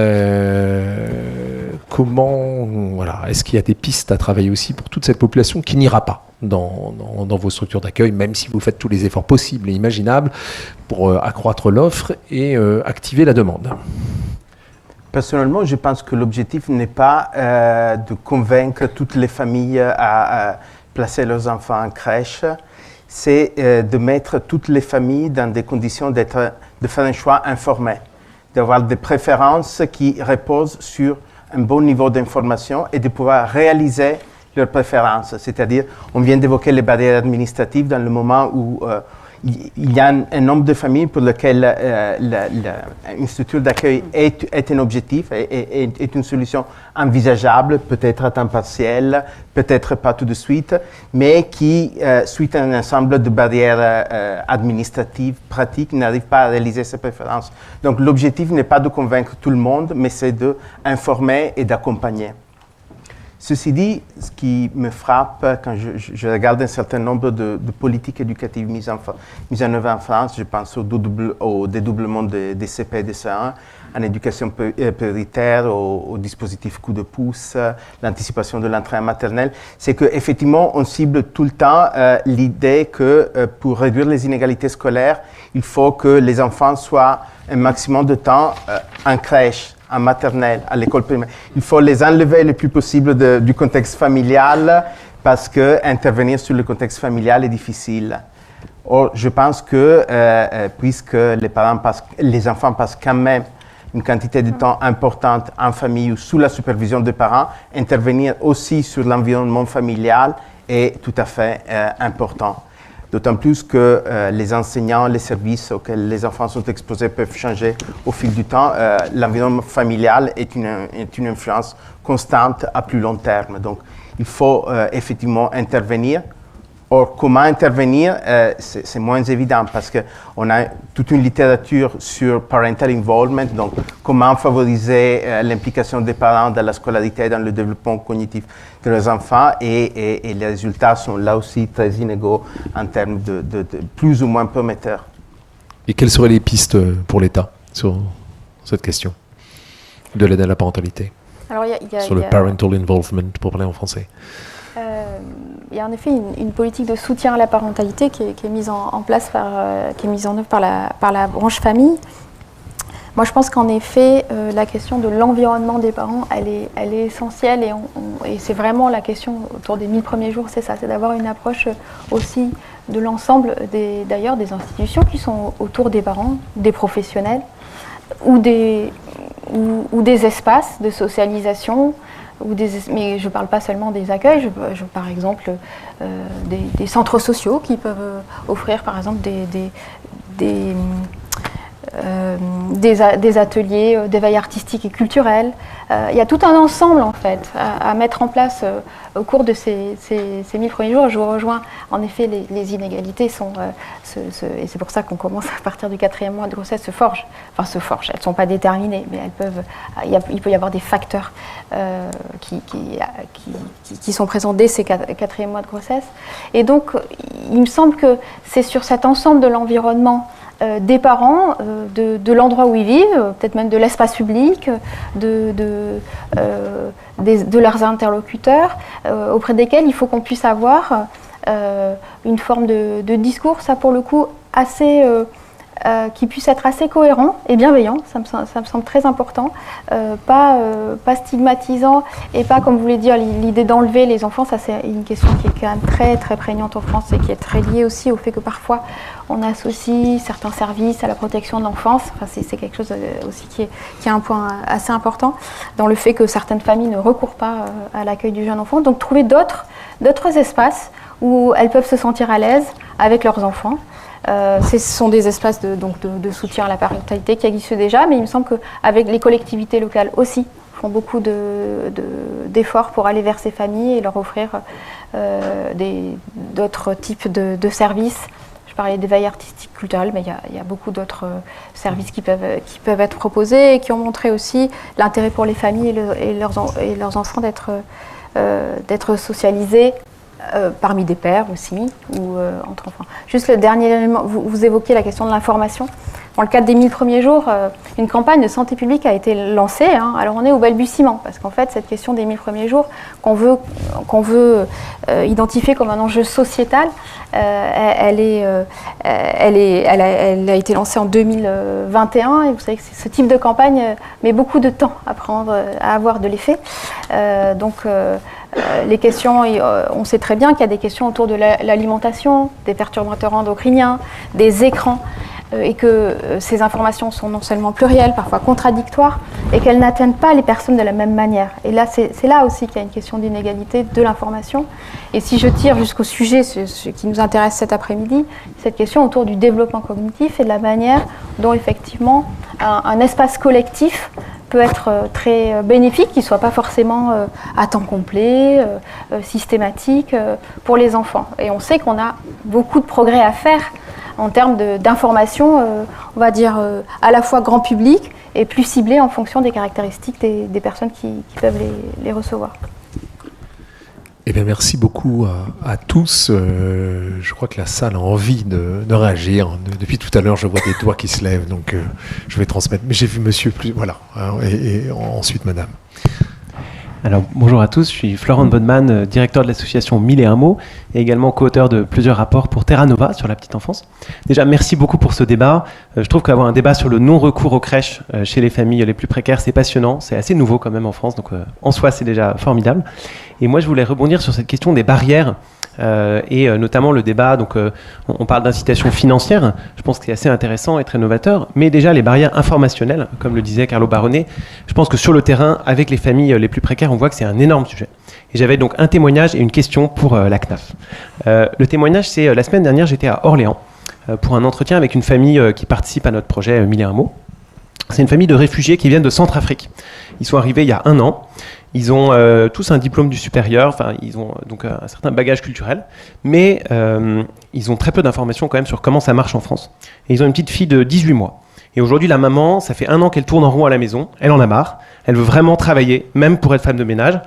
Et donc simplement, elle a 0 information. Donc elle a une très forte volonté. Elle a vraiment, c'est pas le problème de l'envie, mais 0 information. Et donc on en parlait, on a regardé ensemble le site de la commune où elle habite. Là, ça aide à comprendre qu'il y a un énorme défi déjà de traduction presque du langage administratif. Parce que sur ce site, qui est déjà pas mal fait, hein, mais on a des choses comme multi-accueil, halte-garderie, c'est quand même assez compliqué.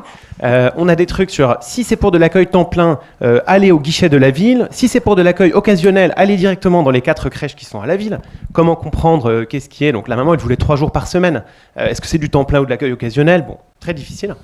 Après, on a des sujets encore plus compliqués de temporalité. On lit sur le site qu'il y a une commission par an pour attribuer les places, comme dans plein de communes. Alors, sauf qu'il fallait faire sa demande avant fin mars. Donc là, on est en mai. Est-ce que ça veut dire qu'elle va devoir attendre encore un an de plus? Vous voyez, plein de choses comme ça. Et donc, c'est vraiment tout un gros travail de traduction et puis aussi de donner l'information au bon moment. Et je pense que déjà, si on lève ces barrières d'information, on peut faire d'énormes progrès.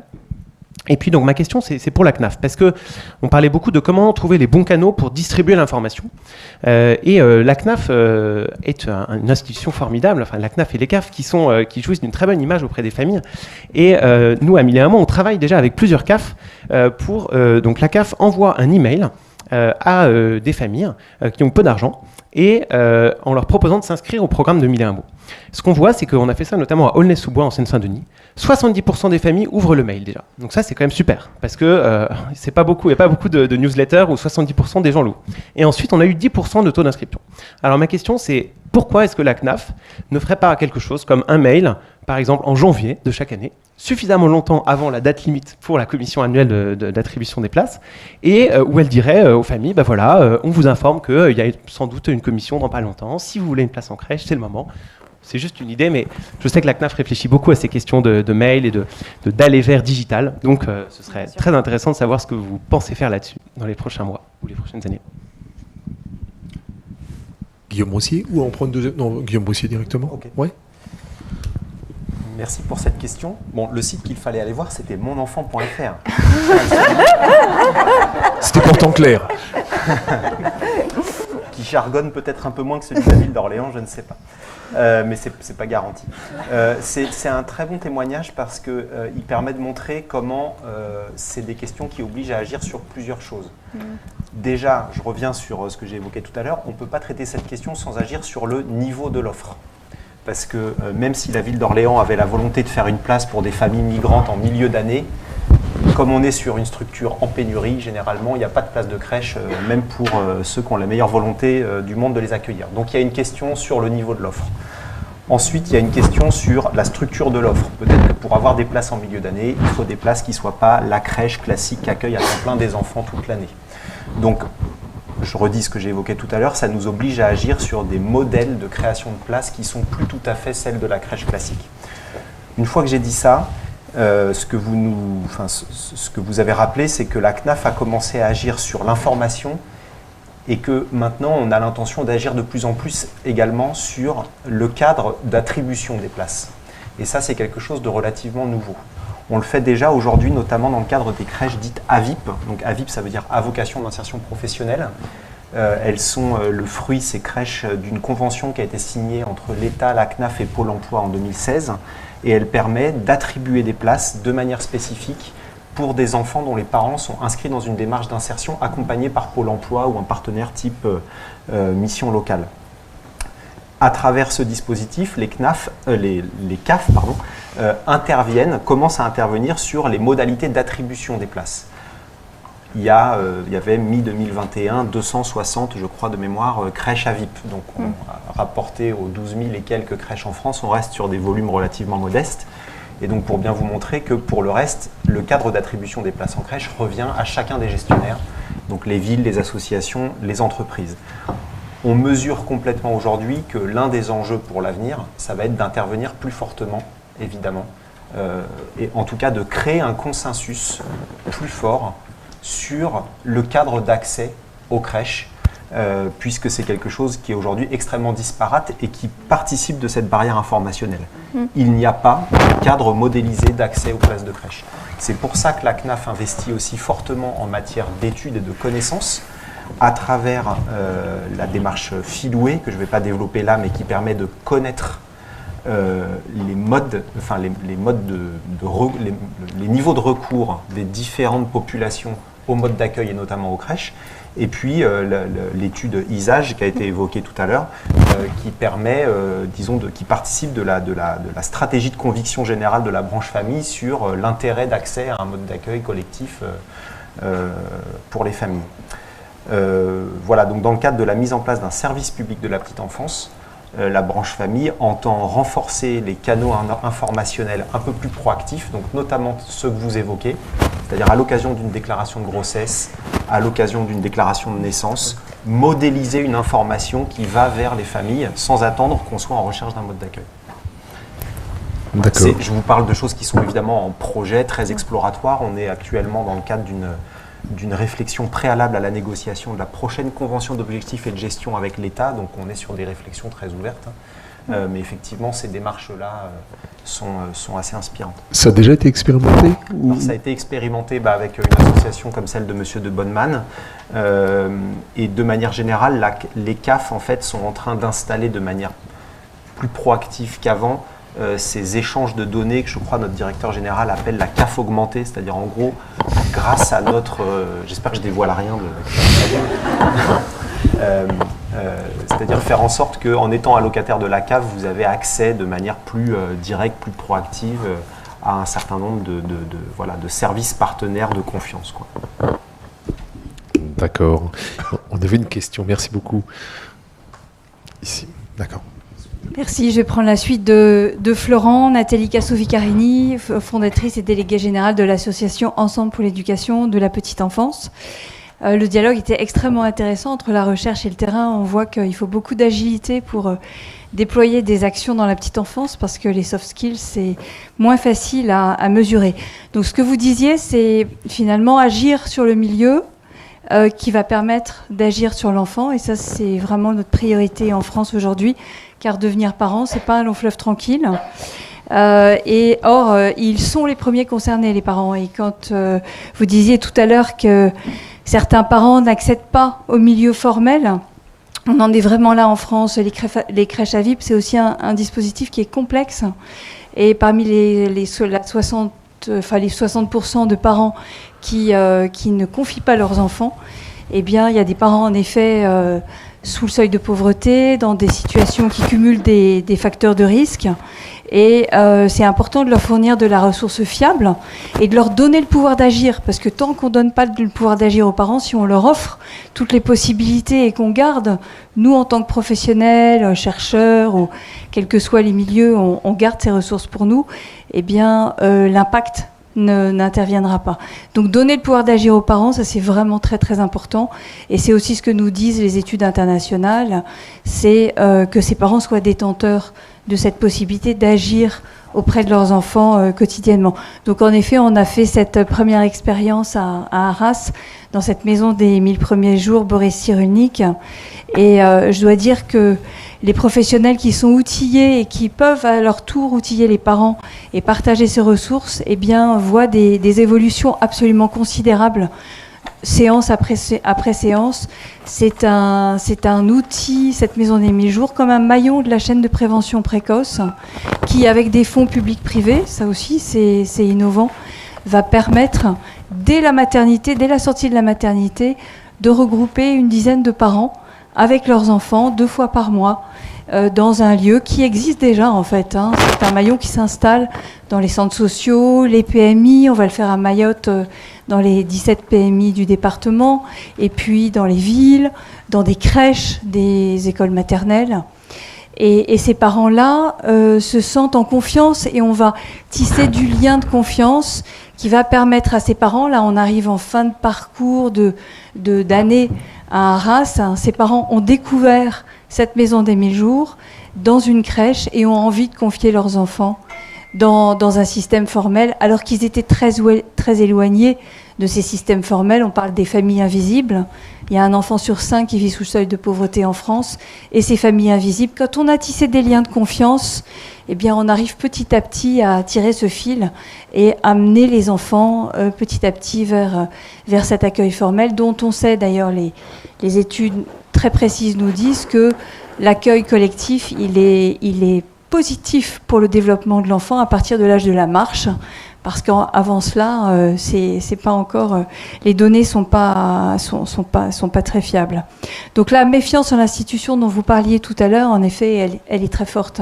On porte notre histoire en France avec l'aide sociale à l'enfance également, de éventuellement retirer des enfants dans leur famille et bien enfin vous l'avez dit, tous ces maillons de cette chaîne sont essentiels et interagissent les uns avec les autres pour assurer cette continuité éducative qui va permettre d'éviter ces ruptures, parce que c'est dans ces ruptures que se logent les écarts et que grandissent ces inégalités de naissance.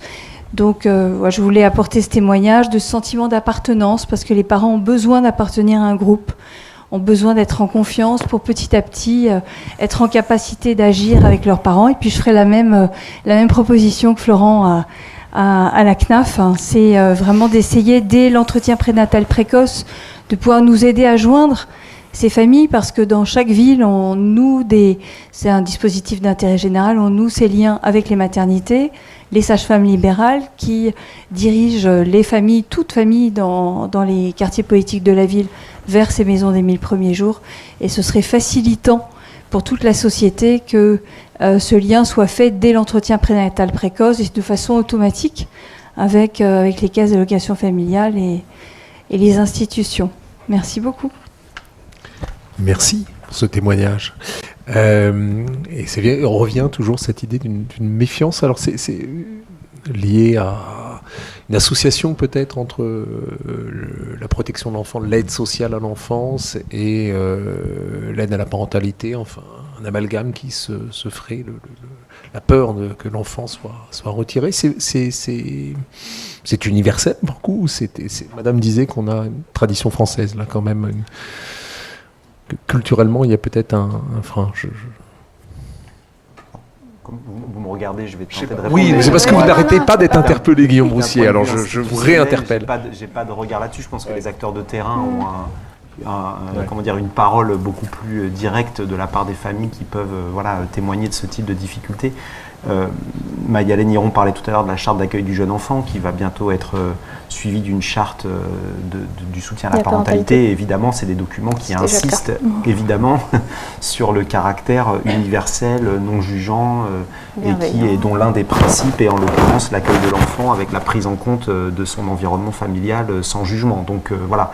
Il y a une intention, en tout cas, qui est celle-là. Après, le vécu des familles et ce qui le conditionne historiquement, moi, j'ai pas d'apport là-dessus. Il y avait une question de madame, oui. Oui, bonjour, Sylviane Giampino. Je suis présidente du Conseil de l'enfance et de l'adolescence, du Haut Conseil de l'enfance, de la famille et de l'âge. Je suis également spécialiste de la petite enfance, c'est mon métier. Je voudrais revenir sur plusieurs points. Si ce débat a lieu, c'est peut-être aussi parce que c'est comme si nous faisions déjà le deuil de certaines institutions qui sont normalement destinées à faire en sorte qu'il y ait une meilleure égalité entre les enfants dans ce pays. Des institutions qui sont dont la mission, c'est aussi d'accueillir les familles dès la grossesse, d'accompagner les parents, etc. Nous avons des services de protection maternelle et infantile. Ce sont des services régaliens, donc théoriquement obligatoires sur tous les secteurs. C'est des sectorisations sur l'ensemble des territoires. Et sur l'accueil du jeune enfant, si on veut maintenant se servir des modes d'accueil de la petite enfance pour essayer de non pas réduire, moi je voudrais lever un malentendu langagier quand même, parce qu'on laisse croire qu'on va lutter contre les inégalités à travers l'accueil du jeune enfant. Non, on va lutter contre l'impact des inégalités sociales, culturelles, territoriales ou de santé sur les enfants. Et donc, il faut faire attention à ça, parce qu'il y a aussi un champ de lutte contre les inégalités qui repose sur les politiques familiales, sociales, de l'emploi, du logement, des équipements territoriaux, etc. Donc, nous ne nous risquons pas à nous emparer du jeune enfant pour résoudre tous les problèmes, parce que... Et Carlo Baron a réagi à juste titre. Nous ne ferons jamais le bien des enfants sans prendre en considération le désir, les rêves pour les enfants que font leurs parents, et sans améliorer les conditions de vie dans lesquelles se trouvent les familles qui élèvent les enfants. Donc voilà, je voulais un peu recontextualiser tout ça. Je voudrais aussi rappeler que le virage que nous essayons de prendre et qui est authentifié par le séminaire Premier Pas, par la commission des 1000 jours, ce virage que nous essayons de prendre est un virage qui propose que la visée d'une politique petite enfance soit un meilleur développement et épanouissement des enfants, à condition qu'on se mette d'accord sur ce que ça veut dire. Ça ne veut pas dire rendre les enfants plus performants pour ceci, pour cela, avec tel objectif. Ça veut dire savoir que le développement et l'épanouissement d'un enfant, ça sous-entend la prise en considération de sa famille telle qu'elle est, pour tous les milieux sociaux. Ça sous-entend des améliorations de l'offre territoriale, de la qualité de vie sur les territoires de vie.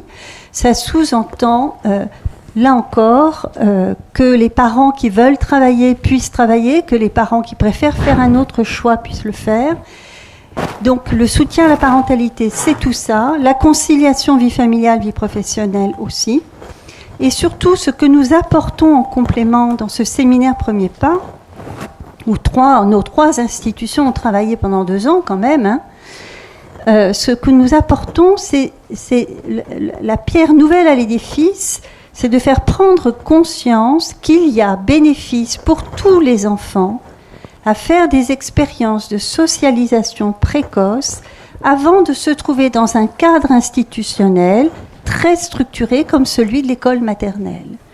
Et que cette offre sera bénéfique pour les enfants si nous ouvrons, effectivement, ça a été dit, un panel de types d'accueil souple, variés, etc., etc.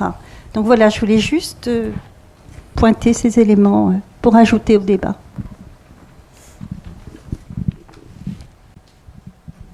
D'autres réactions dans la salle et peut-être une réaction d'ailleurs de nos invités au propos de Madame. Non, je pense qu'en effet, moi je rejoins complètement Madame Jean-Pinot sur le rôle de l'environnement. Un des aspects d'ailleurs et des différentes politiques publiques, hein, un des aspects, et on essaie d'y travailler sur les 1000 premiers jours, c'est l'aspect interministériel de cette politique. Évidemment, au sein du ministère des Affaires sociales et de la Santé, sur les questions de santé, on essaie de travailler de manière approfondie. On sait que c'est devant nous aussi de travailler sur d'autres aspects. La question des conditions de logement, la question de la conciliation vie professionnelle, vie parentale qui doit être approfondie, donc avec le ministère du Travail. Donc moi, je crois vraiment, en effet, à la question de l'environnement plus global et pas seulement du focus sur les parents, qui est certes important, mais qui est nécessaire, certes, probablement, hein, de soutien, de l'empowerment, on a parlé, mais qui doit rejoindre aussi une question plus globale. Je pense que c'est la même question aussi pour la scolarisation, les enfants scolarisés, donc à partir de 3 ans. Sur les 1000 premiers jours, par exemple, on a essayé de travailler sur la santé mentale des parents, sur les services et sur qui peuvent être offerts aux parents, notamment aux mères, sur cette question qui est compliquée en prénatal ou au postnatal de leur santé psychique. Et vous voyez que c'est un élément qui peut être important aussi pour le développement de l'enfant. Et la question, comme je le disais, je l'ai rappelé de manière liminaire, c'est le développement de l'enfant. Et je disais service public de l'accueil du jeune enfant, moi je dirais service public des 1000 premiers jours, qui a l'accueil du jeune enfant, mais pas que, et qui comporterait l'ensemble des éléments que je viens de citer.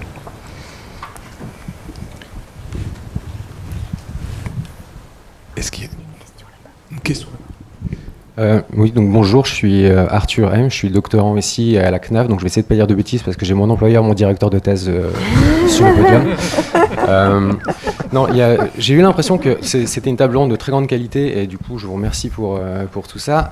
La petite question, le petit point que je voulais soulever, c'est notamment l'enjeu démocratique et du rôle à la fois des citoyens et des collectivités territoriales qui ont une responsabilité très importante dans le champ de la petite enfance, qui sont malheureusement pas représentés dans ce panel, mais pour lequel je pense que, à mon sens, il y a vraiment une dysfonction très très forte. Et je vais utiliser ma casquette d'économiste pour dire que c'est un marché très dysfonctionnel. C'est un marché sur lequel déjà le signal prix est brouillé par des subventions, par ce que vous disiez tout à l'heure sur le fait que personne ne sait combien il va payer à la fin de l'année, entre aussi les crédits d'impôt qui peuvent arriver à la fin. C'est un marché sur lequel il y a de la rente d'information, le fait de savoir quand on lit les commissions, quel type de profil on a, etc., fait que il y a des personnes qui tirent profit de ces situations-là.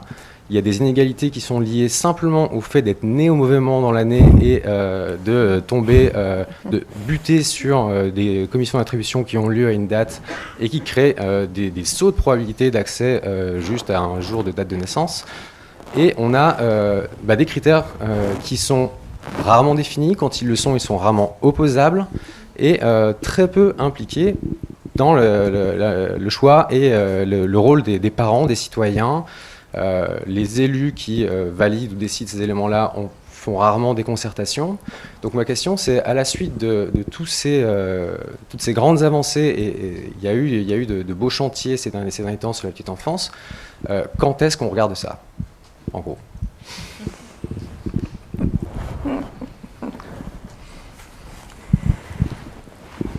Qui veut répondre? C'est le directeur de thèse. Ah oui, c'est un peu facile. Oh ben, je veux bien me lancer. Moi, je remercie j'ai rarement entendu poser le problème de manière aussi synthétique, donc c'est même très éclairant pour moi, puisqu'une question, c'est plutôt inspirant. Moi, je le relis, c'est un ensemble de biais qui sont liés à, d'une part, un cadre institutionnel qui est celui de la décentralisation, qui ne concerne, je le rappelle, encore que 20% de l'offre, c'est-à-dire que, encore une fois, c'est un problème qui concerne une minorité en fait des places, mais c'est une minorité qui en fait est la représentation majoritaire des modes d'accueil, mais ça reste une minorité.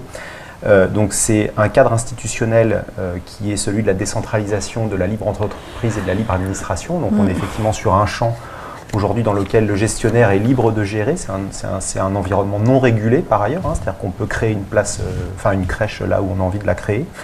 Donc c'est un système non régulé et dans lequel le gestionnaire est aussi l'attributeur de la place. Donc ça, c'est la réalité institutionnelle qui conditionne cela. Et la deuxième réalité, c'est celle de la pénurie qui du coup donne effectivement un pouvoir discrétionnaire, je vais le dire comme ça, au gestionnaire qui du coup est libre de concerter ou de ne pas le faire. C'est la raison, et donc je vais me répéter, mais c'est la raison pour laquelle au niveau de la branche famille, on a à cœur d'agir sur le niveau de l'offre qui de toute façon conditionne. Voilà, quand on gère la pénurie, on crée tous les biais qui vont avec. Donc c'est à niveau institutionnel constant, ce sera difficile qu'il en soit autrement si on n'agit pas sur le niveau de l'offre. On veut agir sur, et ça c'est plus nouveau et c'est notamment éclairé par les travaux d'ISAGE, sur le cadre d'attribution des places de crèche dans le cadre d'un service public de la petite enfance ou d'un service public de l'accueil du jeune enfant, il y a là peut-être des leviers institutionnels qui pourraient faire évoluer le cadre d'attribution d'un point de vue plus réglementaire, puisque le rôle des communes pourrait être amené, du bloc communal ou d'une autre institution, pourrait être amené à évoluer, notamment de manière plus prescriptive dans le choix des familles qui auraient accès aux places. Voilà. Mais là, on est sur un champ complètement exploratoire, qui en plus n'est pas spécialement celui de la branche famille, donc je ne vais pas en dire plus là-dessus. Effectivement, il y a un enjeu, Guillaume le disait, aujourd'hui, il n'y a pas de compétences obligatoires en matière d'accueil du jeune enfant. La responsabilité, elle est assez disparate, quoi. Donc on a les communes, vous l'avez dit, on a des gestionnaires, on a les conseils départementaux, évidemment, avec les services de PMI. On pourrait même aller jusqu'aux conseils régionaux, qui ont la responsabilité des professionnels. Donc à travers... Et cette disparité, il me semble, n'est pas très propice à une forme de redevabilité des pouvoirs publics en direction du citoyen, pour parler d'économie de développement, c'est un peu, et de transparence. Et de transparence également. Enfin, je veux dire, c'est pas évident d'avoir cette approche de redevabilité et de transparence quand on a une multiplicité d'acteurs publics. Alors c'est vrai qu'on est dans une phase exploratoire qui me semble durer depuis un certain temps, pour pas dire autre chose, pour savoir qui pourrait prendre cette compétence obligatoire et quelle forme ça pourrait avoir.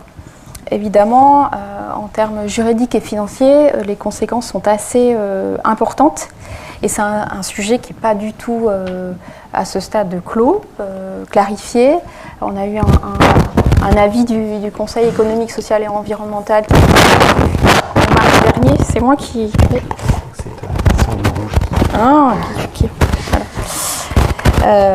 Et donc qui a évoqué effectivement la question de cette compétence obligatoire. Mais en fait, les derniers éléments de la décentralisation, les derniers mouvements nous montrent que c'est quand même des questions qui sont assez complexes en termes dès qu'on touche aux questions notamment de politique sociale. Et donc il faudra voir. Moi je pense que effectivement, si la question, et vous l'avez évoqué, moi je trouve que votre propos liminaire était intéressant. En fait, c'est un non-sujet, par exemple. La manière dont vous l'abordez à l'OP, c'est soit la politique familiale, soit ça commence à 3 ans. C'est intéressant de voir ça. Comme on disait, si on a un virage, c'est qu'à un moment donné, il faut qu'il y ait un focus, un éclairage particulier sur cette période-là. Peut-être qu'un jour, il y aura quelqu'un qui sera expressément chargé de cette question de la petite enfance. Et peut-être qu'un jour, et on l'espère, il y aura aussi une institution publique, une collectivité locale, par exemple, qui soit expressément chargée de cette question de l'accueil de la petite enfance. Et à ce moment-là, tous les biais que vous avez évoqués seront plus particulièrement mis en évidence parce qu'en général, c'est à l'appui d'un certain cadre réglementaire qui permettront d'identifier ces questions de transparence notamment. On va prendre une dernière question de Luc Berg. Tu as le droit. Je parle devant mon ancien, faut pas tout d'accord. Décidément. Juste, je voulais revenir sur 3 motivations qu'on pourrait avoir de lutter contre les inégalités dans la petite enfance. Et il me semble qu'il y a souvent des contresens ou des faux sens, et puis qu'on met sur le dos des économistes aussi certaines de ces motivations, et ça m'énerve. Donc je me permets d'en démasquer 2 au moins. La première, c'est luttons contre les inégalités de la petite enfance, parce qu'une fois qu'on aura fait ça, on sera quitte. Et derrière ce que citait Jean-Pinot, je crois un peu ça. Bon, l'environnement familial, c'est compliqué, mais bon, au moins, si on s'occupe des gamins, ça va. Et là, derrière, il y a un projet politique aussi, il y a un désengagement collectif. Enfin, voilà. Donc ça, il faut le dénoncer fermement. Et parfois, certaines personnes pas les mêmes collèges là. Enfin, voilà. Je passe aussi de la Heckman Equation. Parfois, on se dit c'est un peu glissant. Et donc, il faut être attentif. En tout cas, c'est un projet politique. Il faut le voir comme ça. Deuxième chose, ça serait luttons contre les inégalités de la petite enfance, parce que c'est facile et qu'il y a des rendements élevés à le faire et qu'on va y arriver. Je pense qu'une des vertus de cette table ronde, c'est de leur montrer que non, c'est pas facile. Et c'est pas facile parce que ça touche énormément d'acteurs, parce que c'est compliqué, parce que le jeune enfant, c'est pas une machine simple à manipuler. Après, il y a un troisième argument, c'est luttons contre les inégalités dès la petite enfance, parce que c'est incontournable. Et ça, je crois que c'est ça peut-être qu'a apporté la littérature scientifique, économique ou autre. Et Heckman, quand on regarde précisément ce qu'il dit pas tellement de choses. Il dit, comme il y a des complémentarités dynamiques, si on commence trop tard, on va avoir des ennuis. Bon, ben voilà, donc ce bon sens-là, on peut l'avoir, mais les glissements qui viennent après un peu trop facilement, je crois qu'il faut les éviter. Je pense que cette table ronde a permis d'en éviter certains. Une réaction peut-être au propos de Luc Berg, ou on finit sur ça? Je crois que c'était la conclusion était excellente. C'est mon employeur par ailleurs. Donc, je suis comme monsieur. Il faut savoir quand même. Hein. Merci beaucoup à tous. Un cocktail nous attend. Il m'a demandé de vous transmettre Luc, justement. Merci beaucoup à tous.